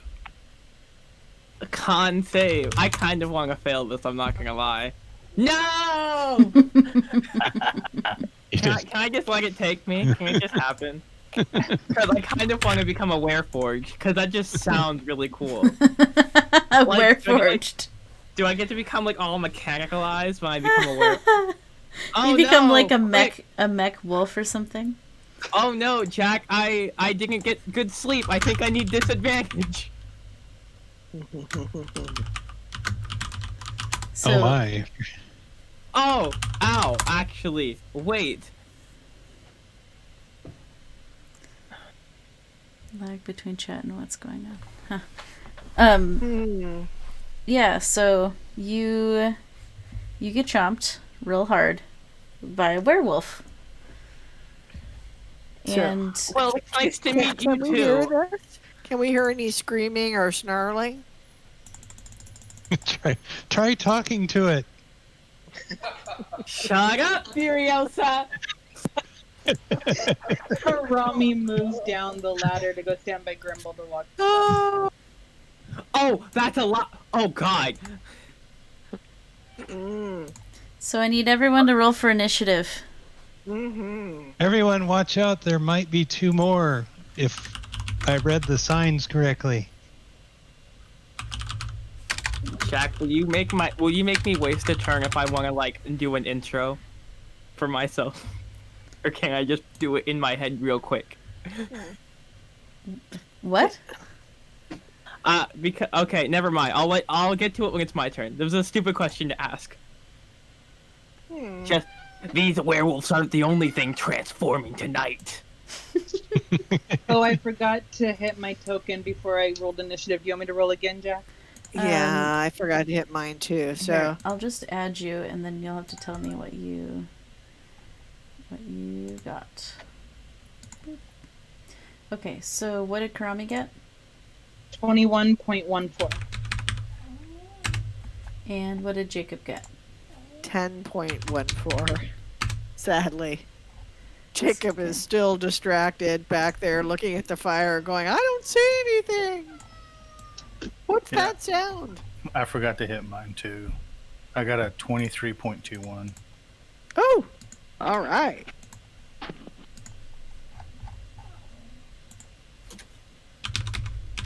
Well, it's been a while since we did the turn order here, so good to Yeah. get a reminder. It's all good. I'm gonna take one moment to escort Neferkitty out of the room because she's doing a cry. So 1 sec.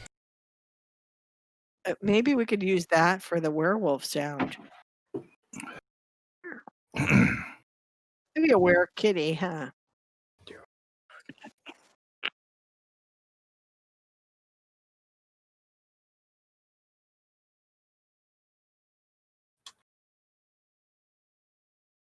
Hmm. Oh, here we are, and Jacob has got some newly silvered javelins. Yes! I know, if we had Gordrinker, we'd have someone who could bite them back. Oh, wow, that was a cool noise. Can you hear me okay Oh now? God, the werewolves have bit down on Jack's internet cable. Nom nom nom. Yeah, I'm telling you, it's max headroom. it's like a synth. It really is a synthesizer sound to me. Anyway, okay, 80 feet. Okay. I'm gonna turn Whoops. off all the music so that I can maybe have a better chance of you all actually hearing my voice. I don't know if that's what's causing internet struggles, but It's good for now. That we'll was your see. longest sentence for a while, so I think it might. Yeah, it worked. I don't know.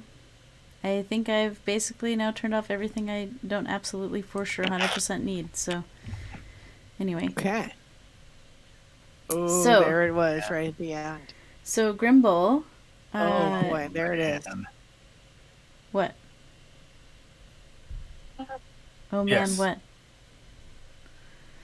Grimble, you are up first. There are entities in the bushes, so we'll say they have 3/4 cover in the bushes, but this one just leapt out and took a bite at Anne. And as a note for you all, this ladder we'll say is 10 feet down. So if you have to travel across it, you have to spend 10 feet of movement to climb down the ladder. You don't do it at any slower rate than you would your regular movement because it's a ladder. It's not like, you don't have to scramble up a cliff or like make a check and see if you succeed, but it is 10 feet down. So, Grimble's up first. Okay. All right. Fight stuff. Fighting stuff. So I am going to move over here. And you said these two in the bush have 3/4 cover? Yep. But the Okay. one that just bit Anne Is going to get an arrow.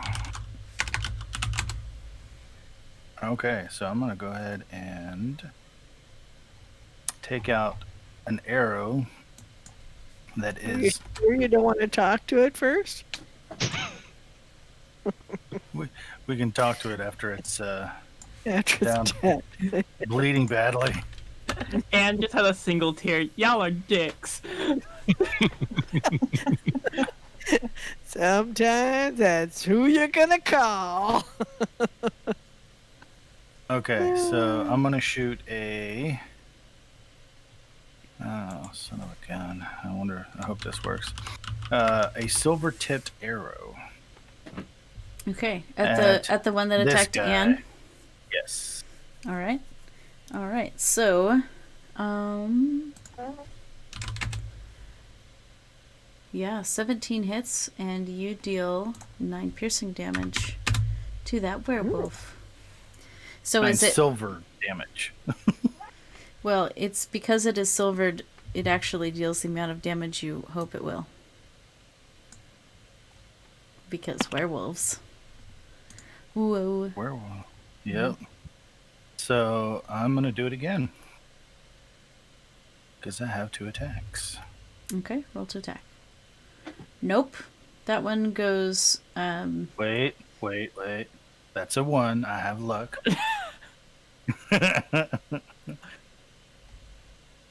Does a 14 hit? it does. Okay.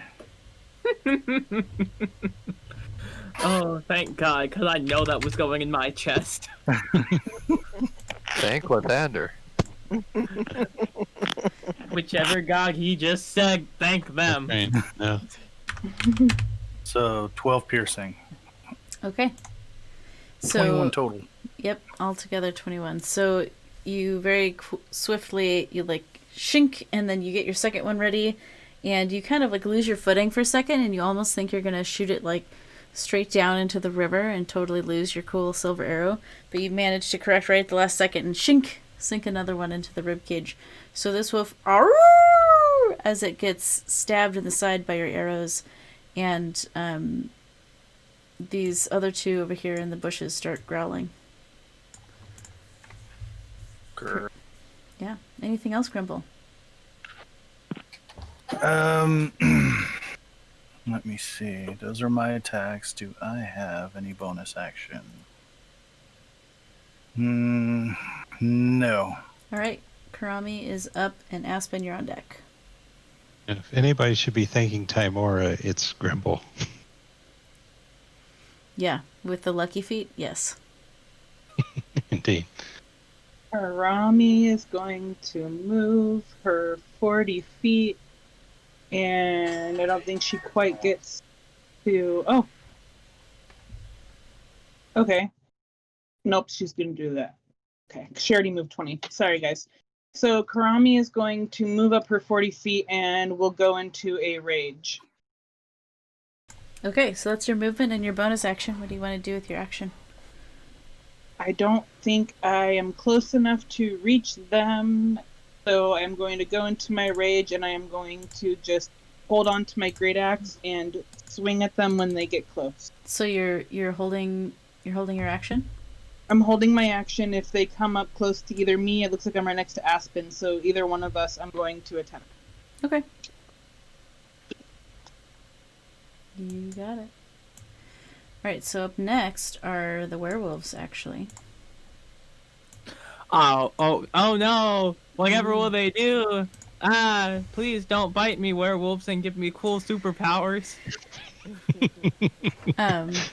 So the one that's up close to you is going to do a bite and claw attack against you. Oh wait, they get oh no, I might actually be in trouble. Oh crap. So with its bite, though, it goes to bite you, and the arrows in its side make it wince, and it totally misses you. Nice. And then with its claws, it goes to swipe, and it winces again because, man, arrows to the ribs really hurt, and totally misses you a second time.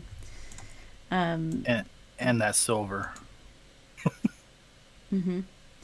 This wolf here in the bushes is gonna run out and try to grapple Aspen and throw him towards the river.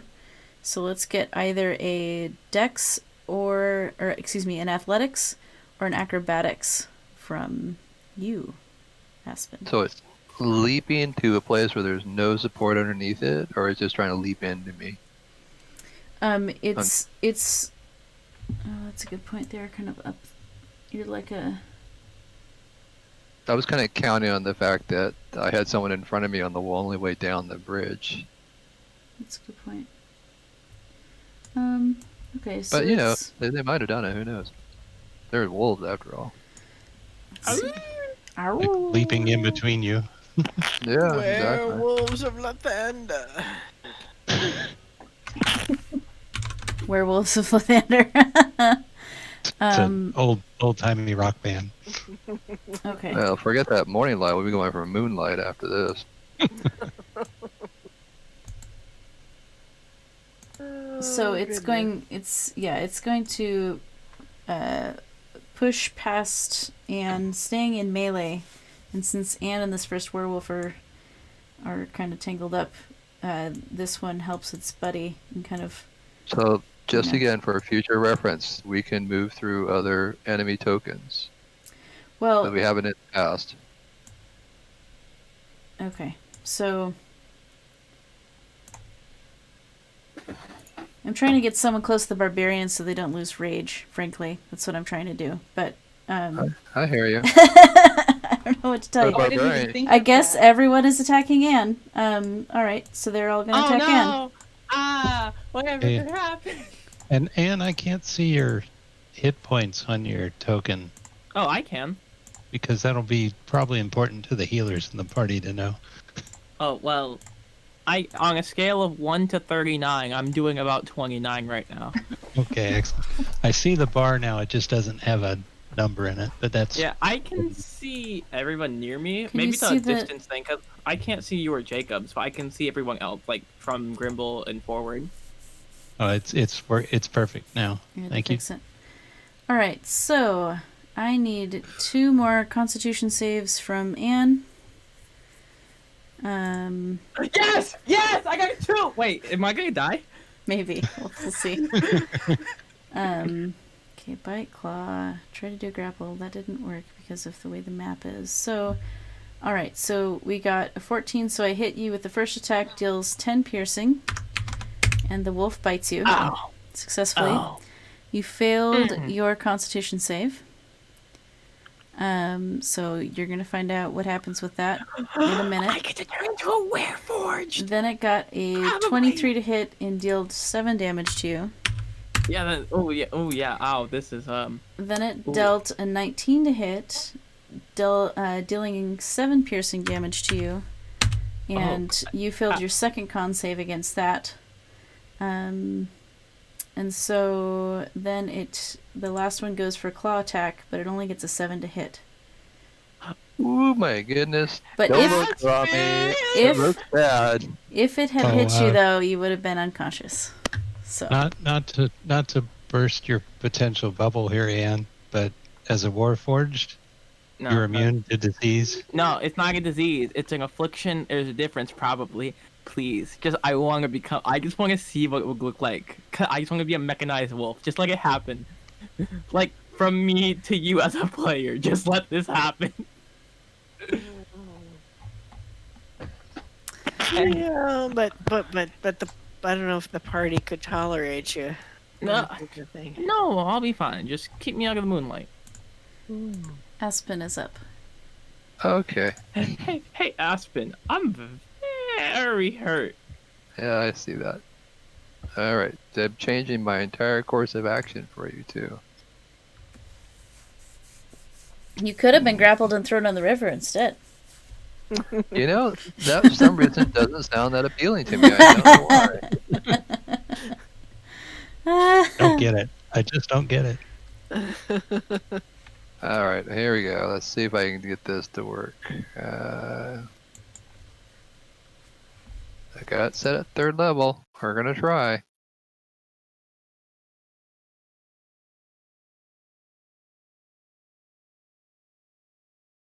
All right. 3d8 plus 4.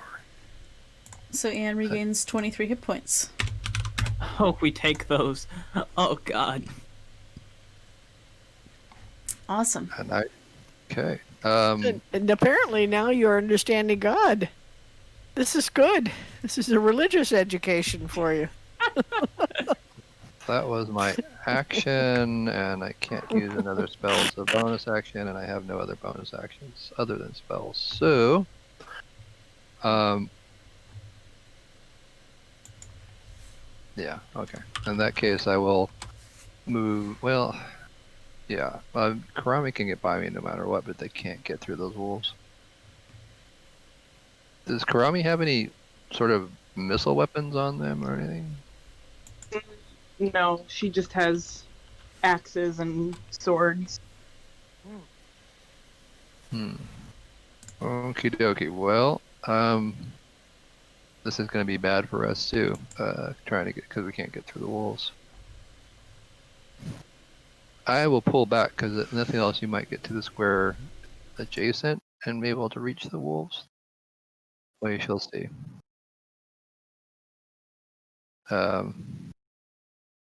Yeah, that's it for me.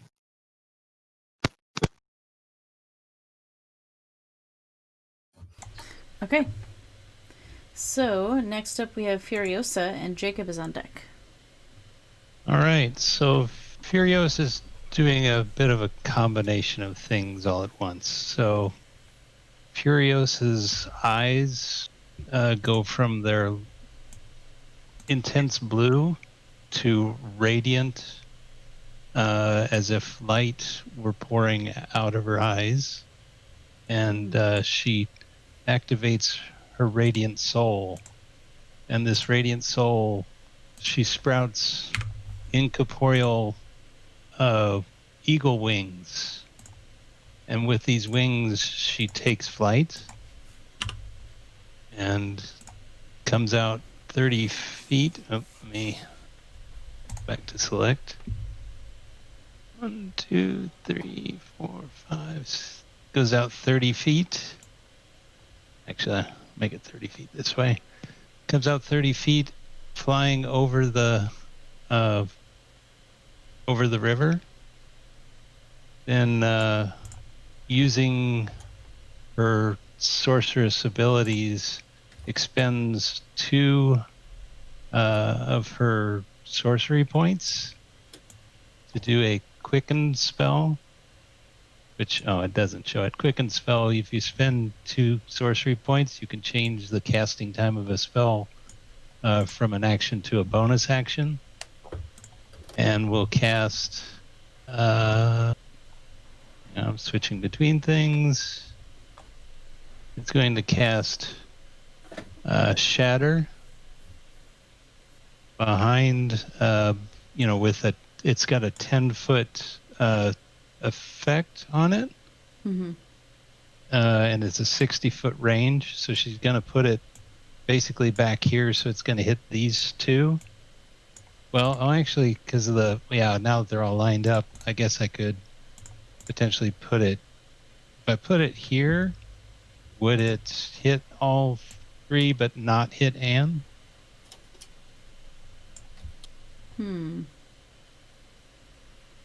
And here's the description. Yeah, you could maybe figure out how to do that, yeah. Okay. All right, so Shatter. Loud ringing, painful noise erupts. 10-foot radius. Con save 3d8 thunder on a fail or half as much.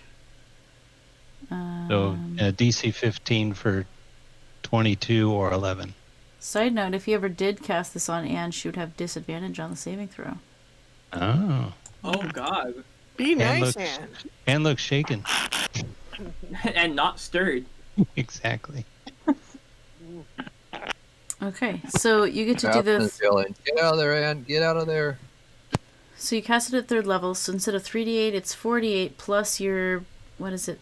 6 plus 6 from your fancy radiant schma.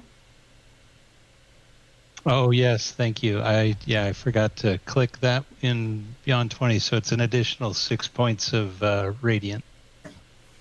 Okay, so there's your 48. So it's 22 plus 6. So 28 or half if they don't make the 15 con save. Let's see. Yep. Pass, fail, fail. So we'll say this one that's further away and hasn't taken any damage yet is the one that passed. So this one that's closest and this one that's already has 2 arrows in its side are the 2 that fail. It also says here that non-magical objects that aren't being worn or carried also take damage. So we're going to say that while you deal this damage to these beings, you also completely shatter the 2 silvered arrows that you shot into the side of this werewolf. So this one takes 22. This one takes 22 and is starting to look rough. Oh, it's 28 Oh, you're because right. of the plus 6. You're right. Okay, 28 divided by 2 for this last one is 14. So I'll take an extra 6 away from the other 2. 14. Stop breaking my arrows. I paid for those. Don't worry, pick up the scraps and melt it down. You can make new ones. Technically, she is correct. There's not really any scraps though. They shatter into a million pieces and fall into the river. Oh. A fine silver mist floating down to litter the river and probably kill some fish. Because I look littering. down and I go,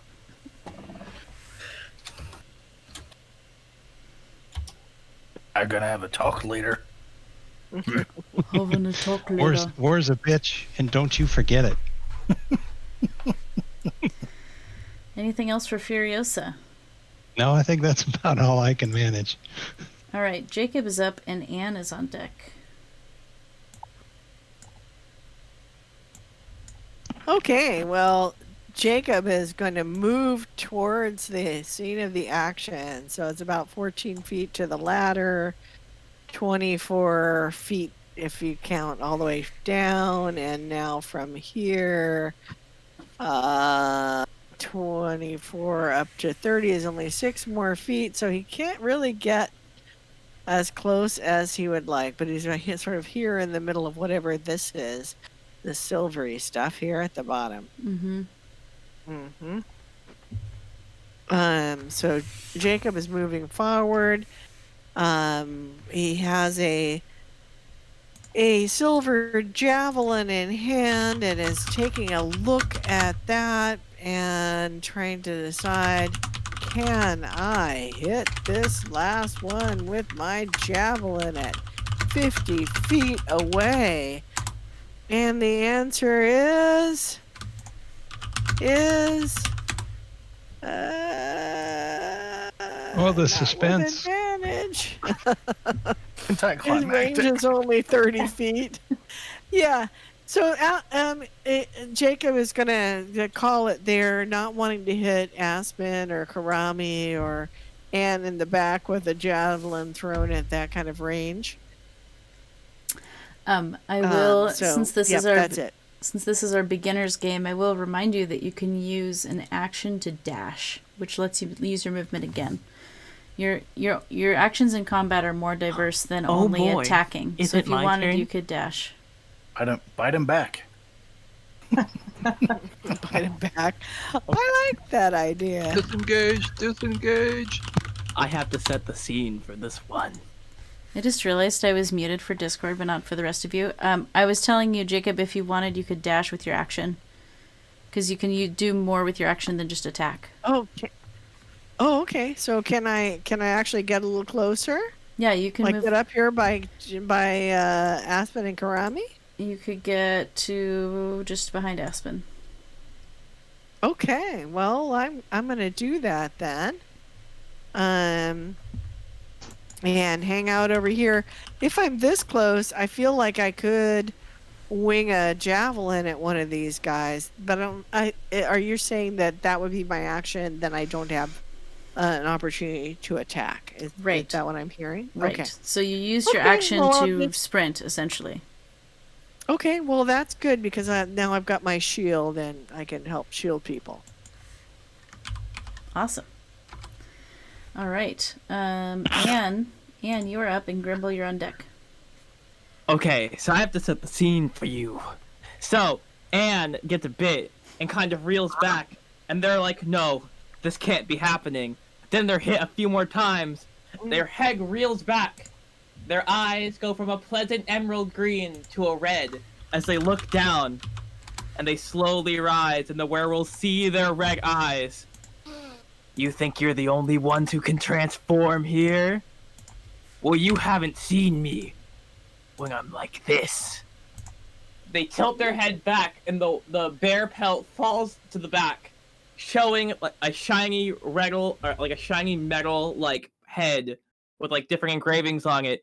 You haven't dealt with the machine before, and so what they do, you one that thought you could just bite me like I ain't nothing. Well, I've got news for you. And then they like brandish their knuckles and it just says news on the knuckle.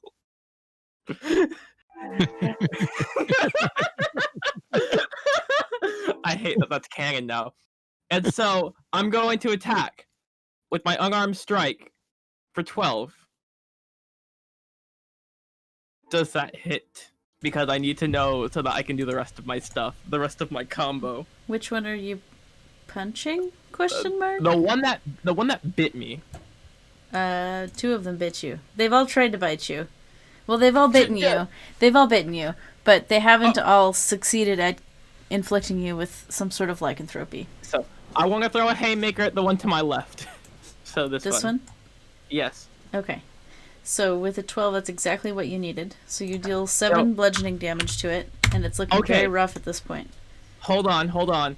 I'm going to use my bonus action to grapple. So since I swung at them and I hit, I can use my bonus action to grab them. Okay. And so, what I want to do is, since I have them and I have the extra attack. Well, don't you have to try to grapple, though? You don't just automatically grapple? You have to make grappling rolls? So, yes. What do you want me to roll for it? It should be contested if it's a grapple, right? Right, Yeah, that's what I'm saying. Contested athletics? You make it athletics, and the entity being grappled does athletics or acrobatics. Okay. Do they win? They do not win. Okay. I want to pick them up, and with my bonus attack action, I want to break them over my knee. I want to hit them with the straight bang and Batman. Just, I don't know what that counts as. You're trying to break it over your knee? Like, have you seen, the scene where Bane is fighting Batman and Bane, like, picks up Batman and, like, slams them on their knee? Make another unarmed strike. That's how you're how you're flavoring your unarmed strike, yeah. Yes. Okay. With that, you snap its spine in half. The breath leaves its lungs, and you find yourself holding a small child in your hands. So. Oh no. Oh god! This isn't what I wanted at all! And it's just kind of looking at the small child I just killed. Is it alive? No, I just killed it! Its spine is snapped in half. Oh, Aspen! Medic! Oh. I guess you're right there. Let's see, who's there? Hey, Jack, I put a note. I could only do the extra 6 damage to one of the 3. Okay. Sorry, I'm like in so many chats.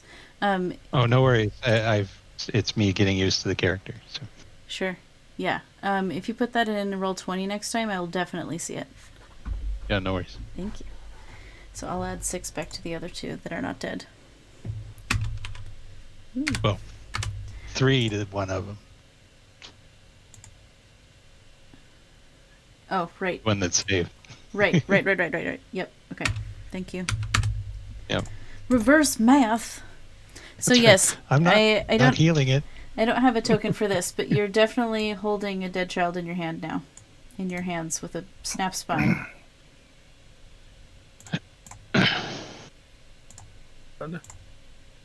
I swear to God, whichever one, I don't care, pick. This was not intentional. And, oh God.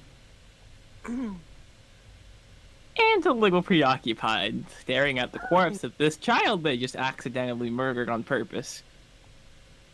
Why am I always the bad one? The child bit you and did a significant amount of damage. It was a group effort. Keep the focus or you'll get killed. Let's kill the kids. Oh, Wait. I was almost gonna say my patented phrase. So Anne, you still have your movement, I think? Do you do anything else? Anne's gonna move, like, right here, so that the way isn't blocked. But Anne's kind of emotionally crippled at the moment. Yeah. Holding a dead werewolf child in your hands. Yeah. All right. Grimble, you're up, and Krami, you're on deck. wow. So I'm gonna move over here.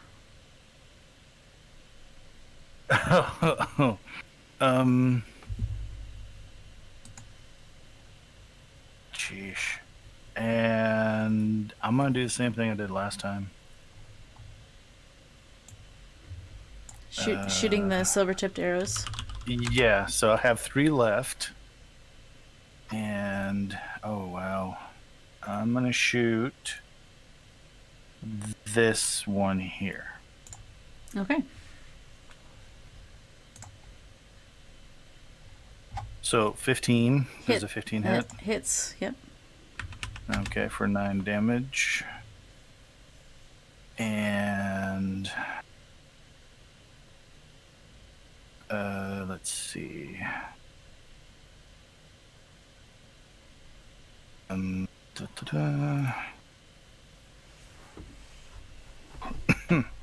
still a little bit disturbed by the child thing, I have to say.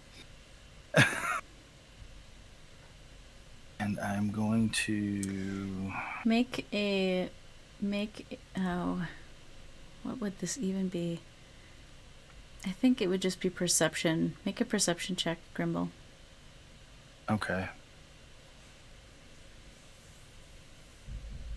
Nope.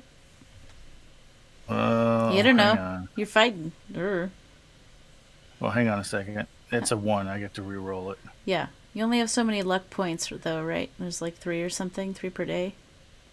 But isn't that a halfling trait, though? Getting to reroll 1? Yeah, it's a halfling point. So it's a halfling trait. So it's any roll that's a 1 gets re-rolled. I don't think it matters. There's a number, a specific number. I'll have to look it up, but I think this is what, the 3rd one for... No, this is the first one for today.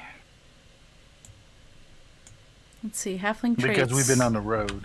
I think it's the second. Or, well, for today. But... So, halfling traits, when you roll a 1 on a d20 for an attack, ability check, or saving throw, you can re-roll the die and must use the new roll. There's no limit on it. Whoa. Okay. So I did get a 15. 15 perception. You recognize the kid that Anne's holding. I recognize? Mm-hmm. Yep, you do. Who? It's Camp of barbarians that we attacked. We let the kids survive, or yep. It's one of those 3 kids. That's exactly who it is. It's one of those 3 kids that you let survive when you murdered all the rest of the werewolves the last time. Oh. Oh. Oh boy. So Okay, so you still have your second attack if you want it, Grimble. yeah, I'm gonna use grasping arrow on this one. Okay. I gotta hit first if it hits. So short bow. Let's see if this hits, and then I'm gonna do grasping if it does. 17 hits, so it deals 11 damage. And this second werewolf here is starting to look rough as well.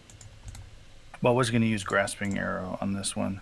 So a creature hit by the arrow takes an extra 2d6 poison damage.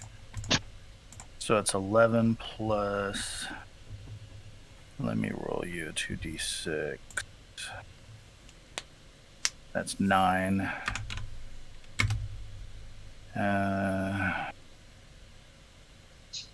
So it takes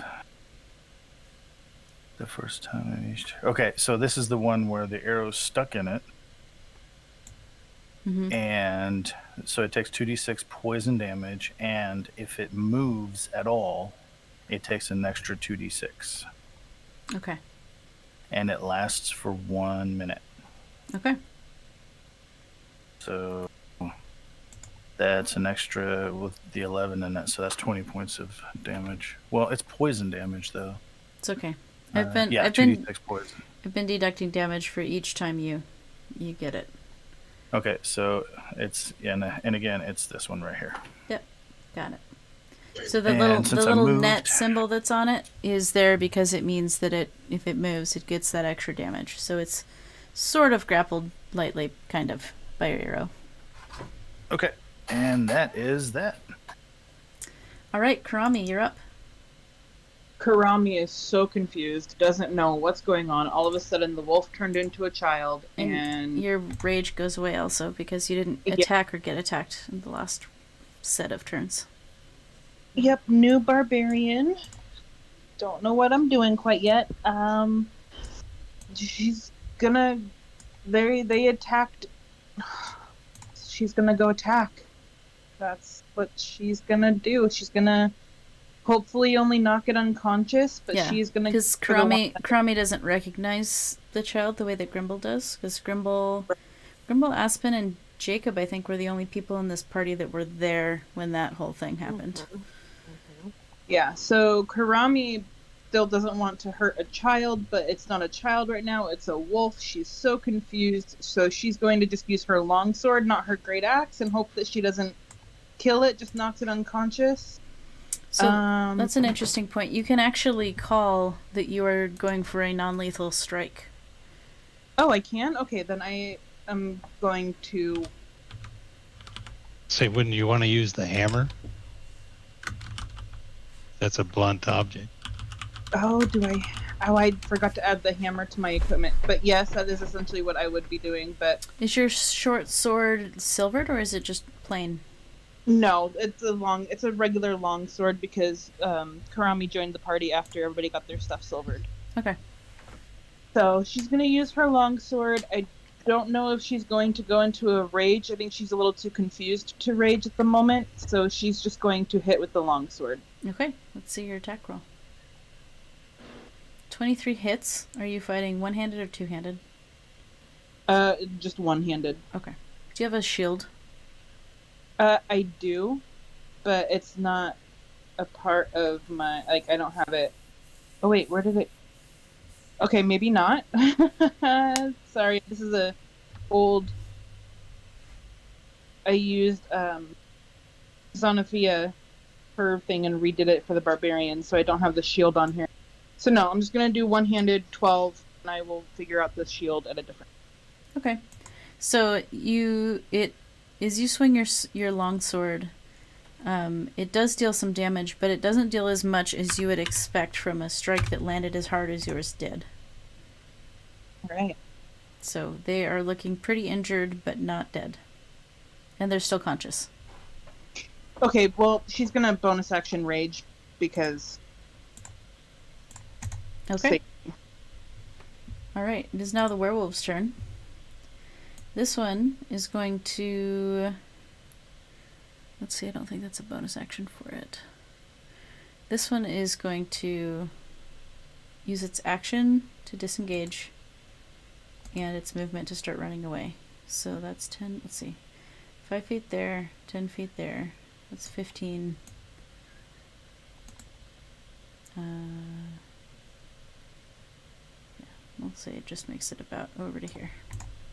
So that one starts running away. This one is basically trapped, and so it uses its action to transform into a child. And the child puts their hands up in the air, surrendering. Aspen, you're up. What do you do? Moral dilemmas. The one that is trying to run away, I'm going to cast Hold Person on it. Okay, can you post that in Roll20? Yes, you did. There you go.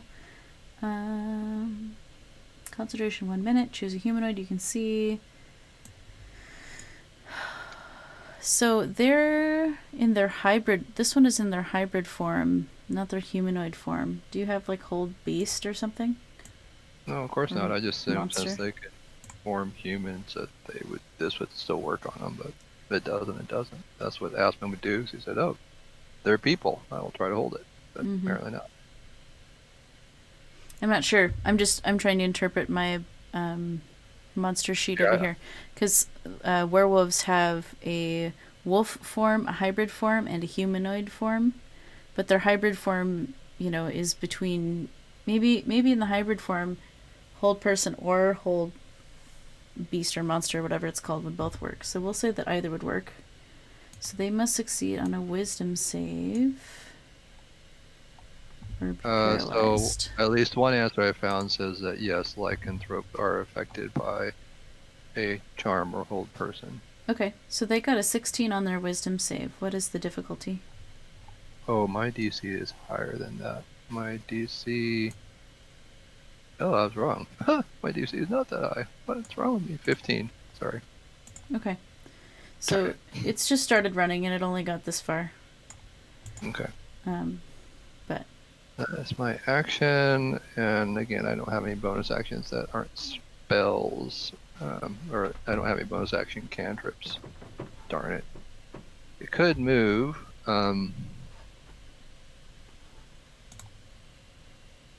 So I will move to the child that Anne is holding and cast Revivify.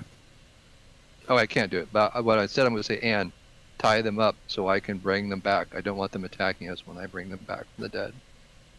Do it quickly. There. Now I'm done. Okay, Furiosa, you're up.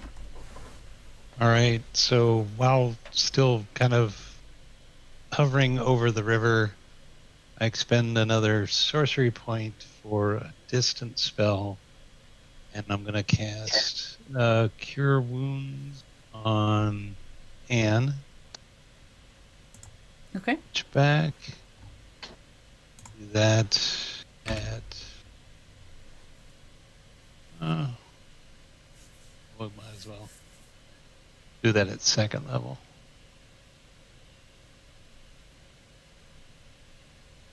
So ignore the Radiant Soul part, but 11 points of healing. Don't you have Radiant Soul activated? Yeah, but that's damage. I can choose to do damage. Oh, okay. So plus 11 healing. Yeah. Yeah, Cool. it's not a good or bad. It's only a just double checking. You can deal extra radiant damage to a target when you deal damage. So yeah, this wouldn't apply. Okay. So Anne is back up at full health. Yay. And I'll go ahead and continue my flight. But I'm staying, about at least 10 feet off the ground, kind of arcing up, so I won't get spotted. Okay. All right, Jacob, you're up, and Anne's on deck. Okay. So this one's a child that has surrendered. This one is a child with a broken back that's dead, and this one is running away in its hybrid form. I see. Okay, so I'm gonna check the distance here. Too far. Okay, Jacob is gonna move forward. By getting out of the measuring thing and moving forward. I think about 30 is about here. Okay, so let's just check 30, and see 30 if is that's the true. 30 is the bottom of the stairs, because the stairs is 10 feet. Remember? Right here? Yeah. Okay. So you can be next to Aspen. Oops. Sorry. So 30 is right here. And then Jacob is going to try to hit this youngster in the leg and stop it with a silver tip javelin. 30 is the bottom of the ladder, not the top of the ladder. Okay. So, who are you hitting? Are you hitting this child with their hands up and surrender? That's running away. The one that's running away. No, not the one with his hands up and surrender. Okay. But the one that's running away, Jacob is going to try to fling a javelin at its feet and trip it up and, maybe stop it. Okay. Let's see. So, here we go. Roll. Let us do the javelin. Yay. Are you just throwing one? I have 2 attacks, but yeah, Okay. the one is all I need. Okay, so the first one you try to throw and your aim is off. It kind of ricochets off this wall and lands back at your feet, kind of dented a little bit. The second one you wing pretty hard and you manage to get it right at the feet of the werewolf, and you deal 9 damage. Okay. With your silver javelin. Okie dokie. Anything else? No, that is gonna do it. All right, Anne, what are you gonna do? Anne is shaking. They can't move, and they're just muttering to themselves something over and over. And that's all they can muster to do. Okay, so you're not going to tie up the person in your hands like Aspen asked you to. I can't move. You can make some sort of wisdom check to see if you can get over the thoughts you're having, or maybe it's an intelligence. Oh, I rolled wisdom. Okay, that's fine. I failed. Yeah, your brain is kind of stuck in a loop of you're sort of in a triggered trauma place and you don't know what to do.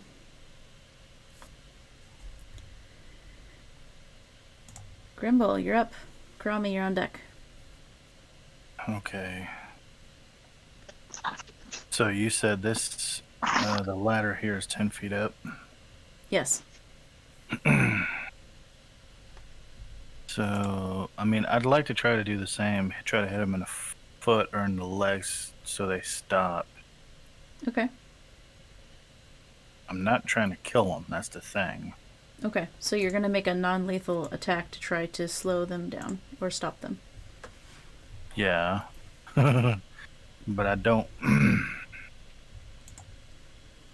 I just don't want to kill them. So, here goes. Let's hope this works.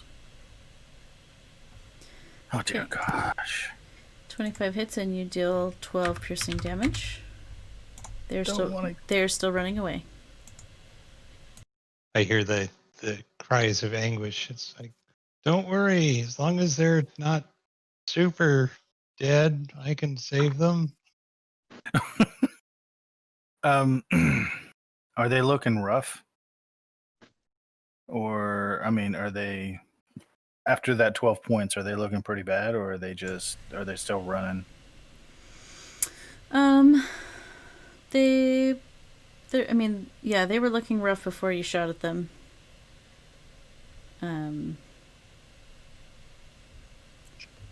So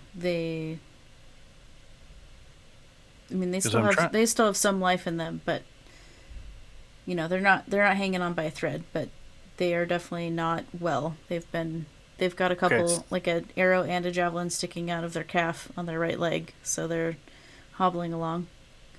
So the thing is, I'm trying to stop them, and if I hit and I get enough damage, I don't want to kill them. Is it going to kill them? If you, or would it just stop them? Since you are calling that you're making a non-lethal attack, Yeah. then if they drop down to 0 hit points, they will pass out instead of die. Unless you deal their entire, like, the rest of the hit points they have and all of their hit points full worth of damage in one turn. I don't think that'll if you happen. dealt 75 damage, they would die. But, Yeah, you're probably not going to deal 75 damage in one attack. Okay, yeah, I just want to make sure I'm not. Since you're trying not to, Since you're trying not to, and you're calling it, then yes, you can aim for their feet and try to basically get them to bleed out just enough to pass out and not die. Okay, I'm gonna do it again then. They would still die slowly if you didn't save them, but stuff. There's a 13 hit. Let's see. Yes, it just barely does. So you deal 11 damage again, and they're limping really hard now. They got a javelin and an arrow in one leg, and they've got an arrow in the other leg now. And so they're limping with both of their legs, but they're just barely kind of running. It's more of a walk, like a speed walk at this point, trying to get away. Okay, so I'm kind of what I'm hoping is somebody can try to get to them. Somebody who's fast can try to get to them before they run away. No, so I'm gonna action surge and shoot him with a regular arrow one more time. Okay. Because I ran out of silver arrows. Okay.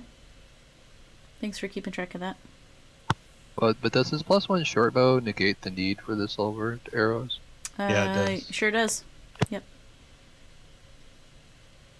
Okay. So 18 to hit. 11 damage. Yep, 18 hits, and they take 11 damage and go unconscious. Okay. I was just saying, non-lethal. I'm calling it. Yep. Okay, so that's that.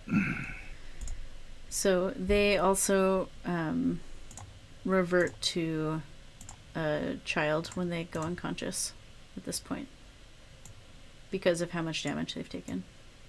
Okay. And I didn't move, so unless we're done, but what I was going to do is move towards the party because that's my move action. So there I go. So yeah, at this point, unless you all are committed to staying in initiative, I'd say we could leave initiative and just sort of role play the rest of this scene since we're getting up to 3 hours of playing. Yeah. Sounds good. Yep. Role play it. Okay. So I was gonna just continue fly over, but you spare the dying, so that the child will go stable, and then bring the fly back with the child. Okay. I'm going to go to this one over here and pull the arrow out before they move, because if they move, then they're going to get hit again. Mm-hmm. Okay. So I'm going to grab that arrow back, and This poor kid just has like blood running down their arms and legs, and like tears running down their face, and like snot. It's like they're ugly crying because it's awful. And I'm going to yell at Furiosa to bring the other one over so we can heal him and talk to him. Yeah. Yep. Give me a landing spot. Aspen's telling him, tie them up, at least tie up their hands, just in case they have a change of heart. And particularly this one I'm about to revivify, or he'll wake up and won't know where it's at, and he'll just start werewolfing again on us or something. Okay. So I'll grab the rope out of my backpack and I'll tie This one, I'm gonna go ahead and pull the arrows and the javelin out and give the javelin back to Jacob. Thank you. And whoever else has got rope can tie this one up.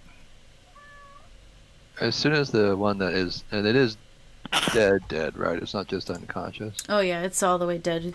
Its spine got snapped in half. It's like super duper dead. All right. Then I'll use some of our precious diamonds for bringing us back to bring back the dead child. And cast Revivify, which I'll put up. Okay. So you cast your spell, Whoops. and you They start at 1 hit point when I bring them back. Display. There we go. and you watch for one tense moment as you wait to see if they if it's gonna work or what's gonna happen. And Light of Lathander, bring this child back to us. And you hear as air fills their lungs, and they immediately start to scream. Because what I'm reading here with Revivify is you can return life, but you can't return any missing body parts, and so my brain reads that as their spine hasn't been fixed. So they come to consciousness with a broken spine, tied up. Bummer. And they're screaming in pain at the top of their lungs. I immediately cast Prayer of Healing so that all 3 of the children get 14 healing. It's like the 10-minute spell, though, right? No, it's one action. Really? Oh, shoot. I was reading that wrong. You are absolutely correct. Actually, I used to have that spell, and then Jack told me about the casting gosh. time, and I Sorry, encountered it. Yeah. I'd never looked at that. You're absolutely. Hang on a sec. Let me see what my quicken spell will do to that. Would a healing potion help heal the snapped spine? Make a medicine check. Never mind. My medicine check is Bubkiss. Wow, I'm going to make a medicine check to see if I think lesser restoration might work here, because that's about all I've got. I mean, I can try, but short of regeneration, I don't see. Well, it's a pretty good medicine check. Ooh, nice. I'm just looking stuff up over here. Hold on. Right. Yeah, I'm probably going to change that spell out because I didn't realize that was a 10-minute casting time.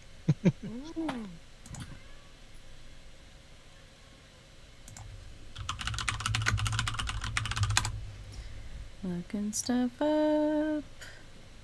Well, it's paralyzed, so that'd be one condition afflicting it that I'd be restoring.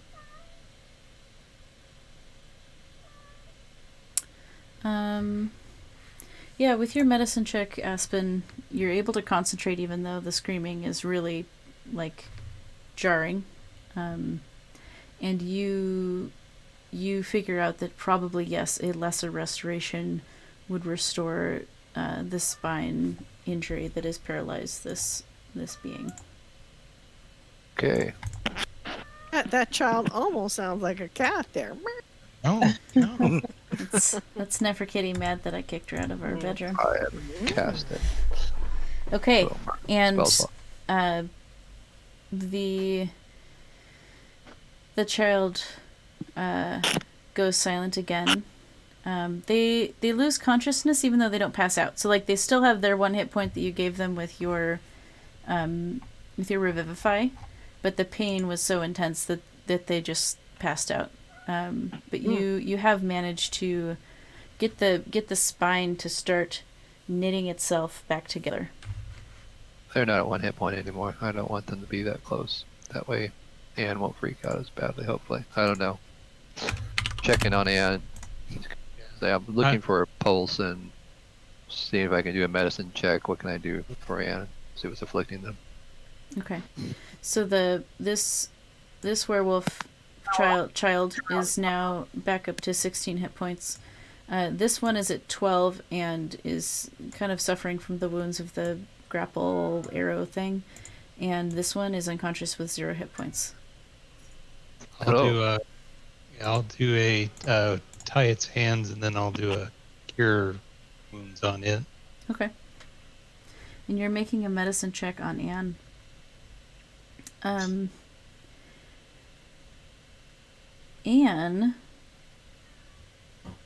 when you look at Anne's face, you see that these metal fangs have started to grow out of her teeth.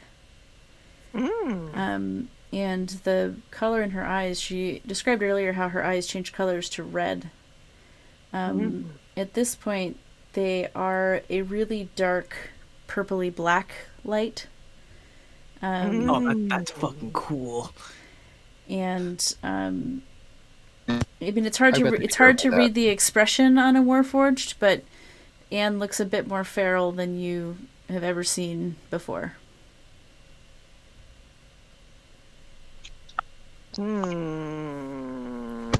I never think we've seen Anne before. That's what I was kind of going. Yeah. No one in the party has seen my face. This is the first time anyone's seen it. And I'm trying to take pulse and do a normal check, so Asmund might be going, "Holy Lathander! You are a machine." That's one way of putting it, I assume. But you're living. Well, we're all machines, but I mean, you're like made of metal bits and stuff. Something new. You're looking a little feral. Are you okay? No. I'm not. Care to elaborate? There's something we can do to help? Which part would you like to address?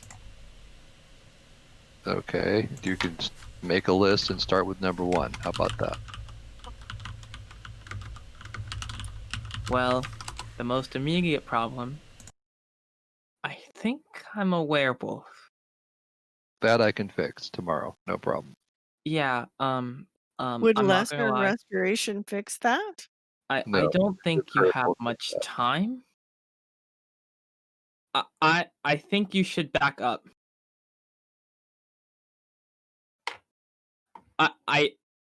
You need to get back. Anne starts to panic. Something's not right. You need to leave now. Really, lycanthropy afflicts that quickly?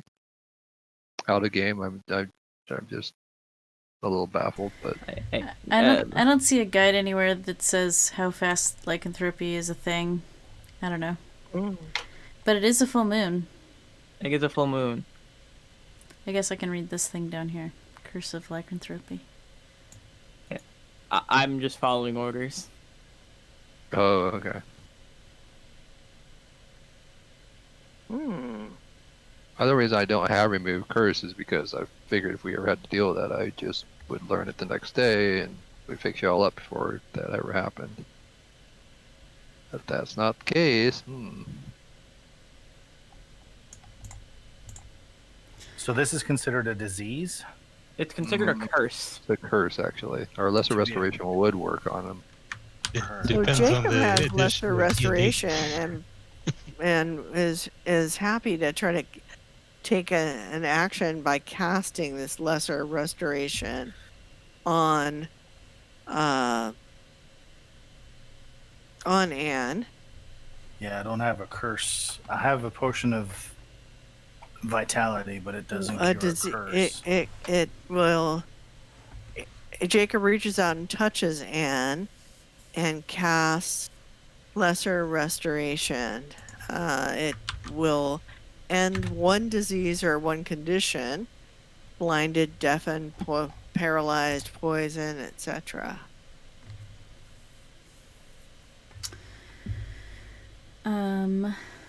None of those words is the word curse, though. So Jacob does Jacob's Boy Scout best, and it does not have any effect. Okay. So, Anne, at this point, you feel the call of the wild within yourself. You feel your senses starting to heighten. You start to feel a bit stronger, perhaps, and you are at this moment, this crossroads in this transformation that's happening in your body, where you get to choose if you're going to resist or embrace the curse. I'm trying to read really fast what you just sent me. Retangus normal. So if I resist it, will I still transform right now? You don't know. You've never been a werewolf before. Wait. So hold on. Especially, someone just might see a little. Oh wait. So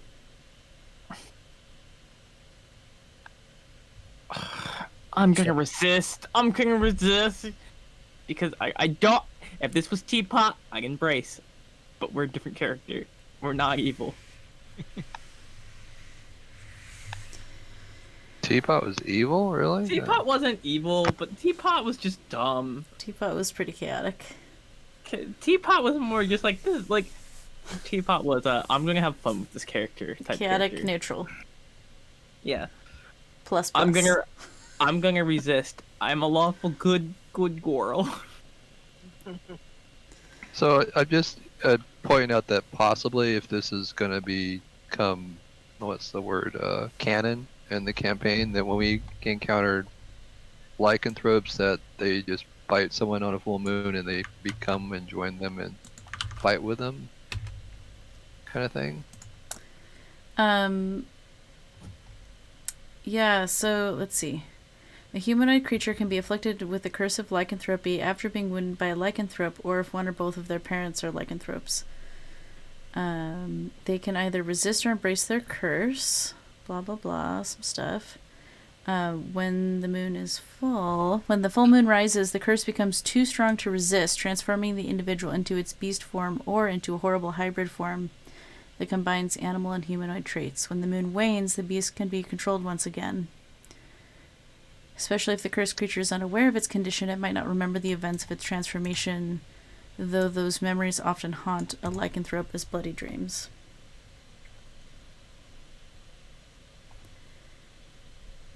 So, yeah, I don't see anything that says how long it takes, but I also haven't deeply read all of this.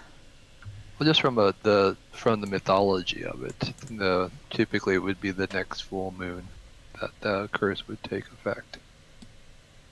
But again, I'm just wondering in the future if this happens, and my character would probably do things. We'll get different spells, obviously. Oh my goodness. Yeah. We'll become very afraid of lycanthropes, that's for certain. For today, we will say that since Anne was just bitten today, she is starting to feel the effects of the curse, but she is still able to resist it as if it weren't the full moon, just for this first moon. She could choose to embrace it and turn into a full-blown werewolf right now. But Okay. Because she's resisting, she has the, she at least has enough wherewithal to be like, throw me in a cage or something, right? Like, Tie her up. figure it out before I fully go full-blown wolf. So, Oh. yeah. So I have a question. So if I embrace it, do I have to be evil, or can I be like a werewolf superhero? Like Teen Wolf? Yeah, like Teen Wolf. So like because I'm reading it and it says like most lycanthropes embrace and succumb to bloodlust and become evil opportunistic creatures, but that doesn't say all. So could I embrace it and just become a cool like cybernetic steampunk werewolf superhero? If the That's also character, among- If the character embraces the curse, his or her alignment becomes the one defined for the lycanthrope. The DM is free to decide that a change in alignment places the character under DM control until the curse of lycanthropy is removed. Oh, I can't be a cool superhero. I just have to be a really cool robotic monk that can suplex people. Oh. Werewolves are classified as chaotic evil. Yeah. And you are a humanoid creature. I already made a pretty cool character, man. Why don't you just stick here on the ground with the rest of us? Yeah, that's what I'm gonna do. Yeah. The best bet would be.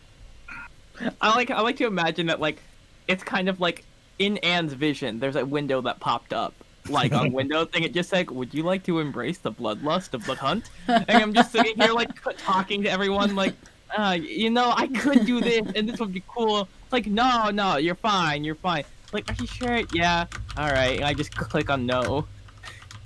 Morpheus is there with his hands out going, you want the blue pill or the red pill? I just imagine little Neo Clippy just holding remember little Clippy? And it's like, hey, like, tip, would you like to take the red or the blue pill? And like a little Clippy in like the Matrix outfit. So the best bet right now would be to keep you and us safe would be for you to agree to be tied up for the night, so that way if anything happens, you'll be tied up till you can get cured in the morning from Aspen. I understand. So the kids are getting furrier and furrier by the minute. Even though they're crying, and they're not trying to transform. It's just kind of we're tying those beasties up real good. Oh yeah, I already tied up this one and this one. If anybody wants to, double check or tie them up some more. I've got 50 feet of rope, so let's just do it. 50 feet is enough for one person. And I've got 50 feet as well. I also have 50 feet. All right, let's do it. All right, let's do it. Does anybody else have any? I also have 50 feet. Well, Aspen, can you tie Ann up? Sure. Oh, Gonna wait, need 4. yeah. You must do that as well. Actually, mine's 49. It got caught in the door one day. And, It's funny. All right. All right. So for expediency, where are you going to store your tied up werewolves for the night? And let's put them in the big tent. Yeah. This one here, and we're watching in pairs when we have one, keep an eye on them while the other one continues to look around, kind of thing. Yeah, we'll have to rotate people because there's an odd number of us now. 1, 2, 3, 4, 5. Oh, yeah. How high off the how high is the bridge over the water? Oh, good question. I would say 20 feet. At least, maybe even 30, 20 to 30. I think it might be even more valid if we used a rope and kind of tied their bonds so they're just kind of dangling off the side of the bridge on either side. So they're just especially the babies. Let's do that to them. No, I'm just kidding. Because that way they're just swinging there. They won't get hurt, but they also can't suddenly break loose without causing a ruckus.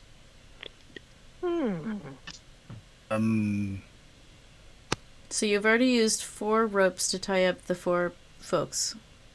You're breaking up, Jack. You've already used 4 ropes to tie up 4 folks. Okay. Yeah, Jacob still has rope. Okay. Has the party decided to proceed with that idea? I'm not against it. I don't know. Aspen's not really liking it because they could fall, they could get hurt again, they could drown, they could potentially just escape downriver without us really even knowing. Yeah, I'd say we keep him in the tent. I'm going Sorry. to. I can't explain to them that they need to rest quiet until we can take care of their wounds. I will tell it to them that way. Put a sleep spell on him. Well, I've got one of those, but Yeah. Yeah, there's that book they sell in the comics place across the street called Go the to Sleep. That one. Let's use that spell on him. Yeah. That is an excellent book. Okay, Mhm. so at this point in the long rest cycle, you had 2 more watches left. For funsies, can I get rolls from those folks, and then the story will resume next week with us waking up in the morning. But can we just get the rolls just to double check on that? perception. Yes. So I don't remember who's keeping the second watch and who's keeping the third. I'm third. I was second because my my partner is tied up, Right. Okay. literally. Okay, and then Aspen and Grimble got a 7 and a 12. So Furiosa, as you're keeping watch during the evening, in the darkest part of the night, you hear little wolfy whimpers, but you don't necessarily hear any snarling and violence. You just hear kind of, whimpers and critters licking their wounds, and I don't know if you can hear the sound of something getting furrier, but at one point there's definitely, like, it's almost like you can hear the little children getting furrier. I'll sing a lullaby every once in a while just to kind of try and keep them calm. Okay. Are any of those lullabies a prayer of healing? Sure. All right. Would you like to roll for that again?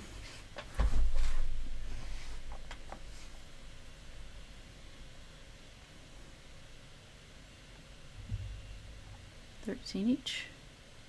It's each, right? Yeah, correct. It's 13 each. All right. So the whimpering happens less as you sing to them, and at some point you hear them snoring, and you go to wake Aspen and Grimble for their last watch. Okay, you're up.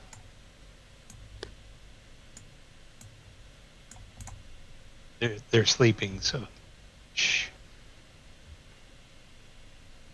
I'm awake. I'm awake. Thank you. My perception sucks though. Oh, I mean the kids are sleeping. Shh. Okay.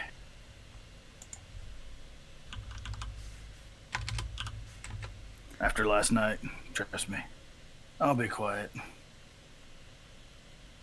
So the two of you with your 12, you hear the river running. You see the sunrise, and at one point, Aspen, you peek in on those in the tent to see how they're doing, and they're all asleep. It does look like they, with the exception of Anne, the three children have all just turned completely into wolves.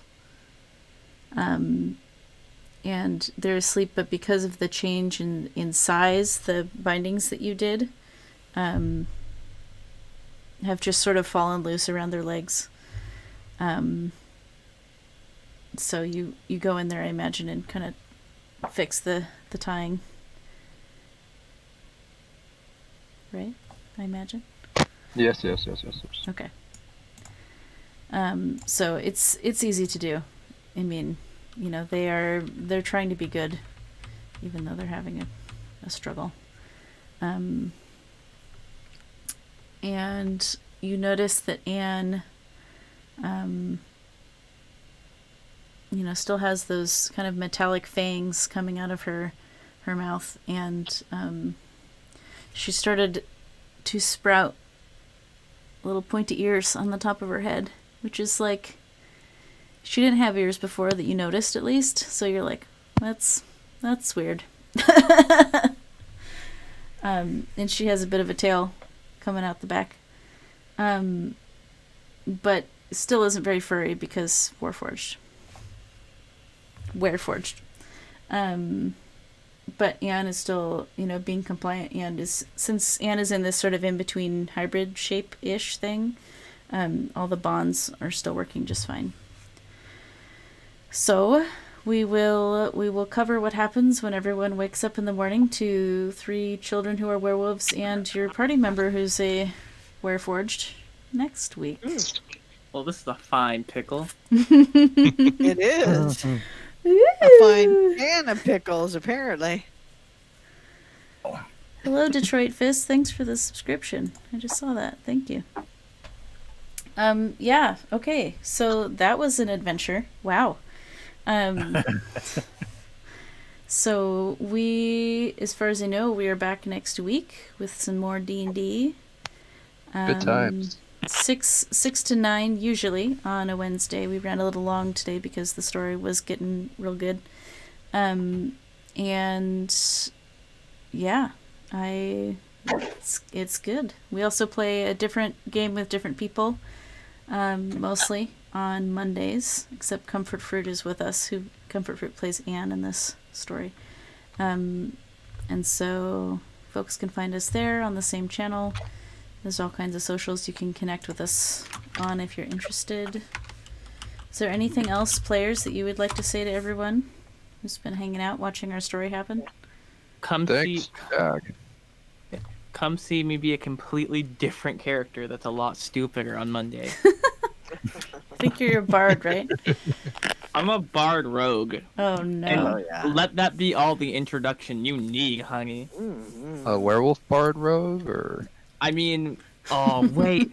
Wait, so if I turn, can I be a wolffish? Or can I be a dogfish? I'm a triton. I think you would be a fish rat if you were anything. Alright, okay, Monday's episode, Fish Rat appears. It's me. I am Fish Rat. We already have a fish rat, though. Catfish. Jacob says, "Be good! Be good!" All right, well... Thanks for joining. Yeah, Good night, thanks all. for watching, everyone. We'll catch you next time. I'm gonna raid someone. I don't know who's streaming, so I forgot about raiding it all. Yay. Have a good night, everybody. Good night. Good night. night.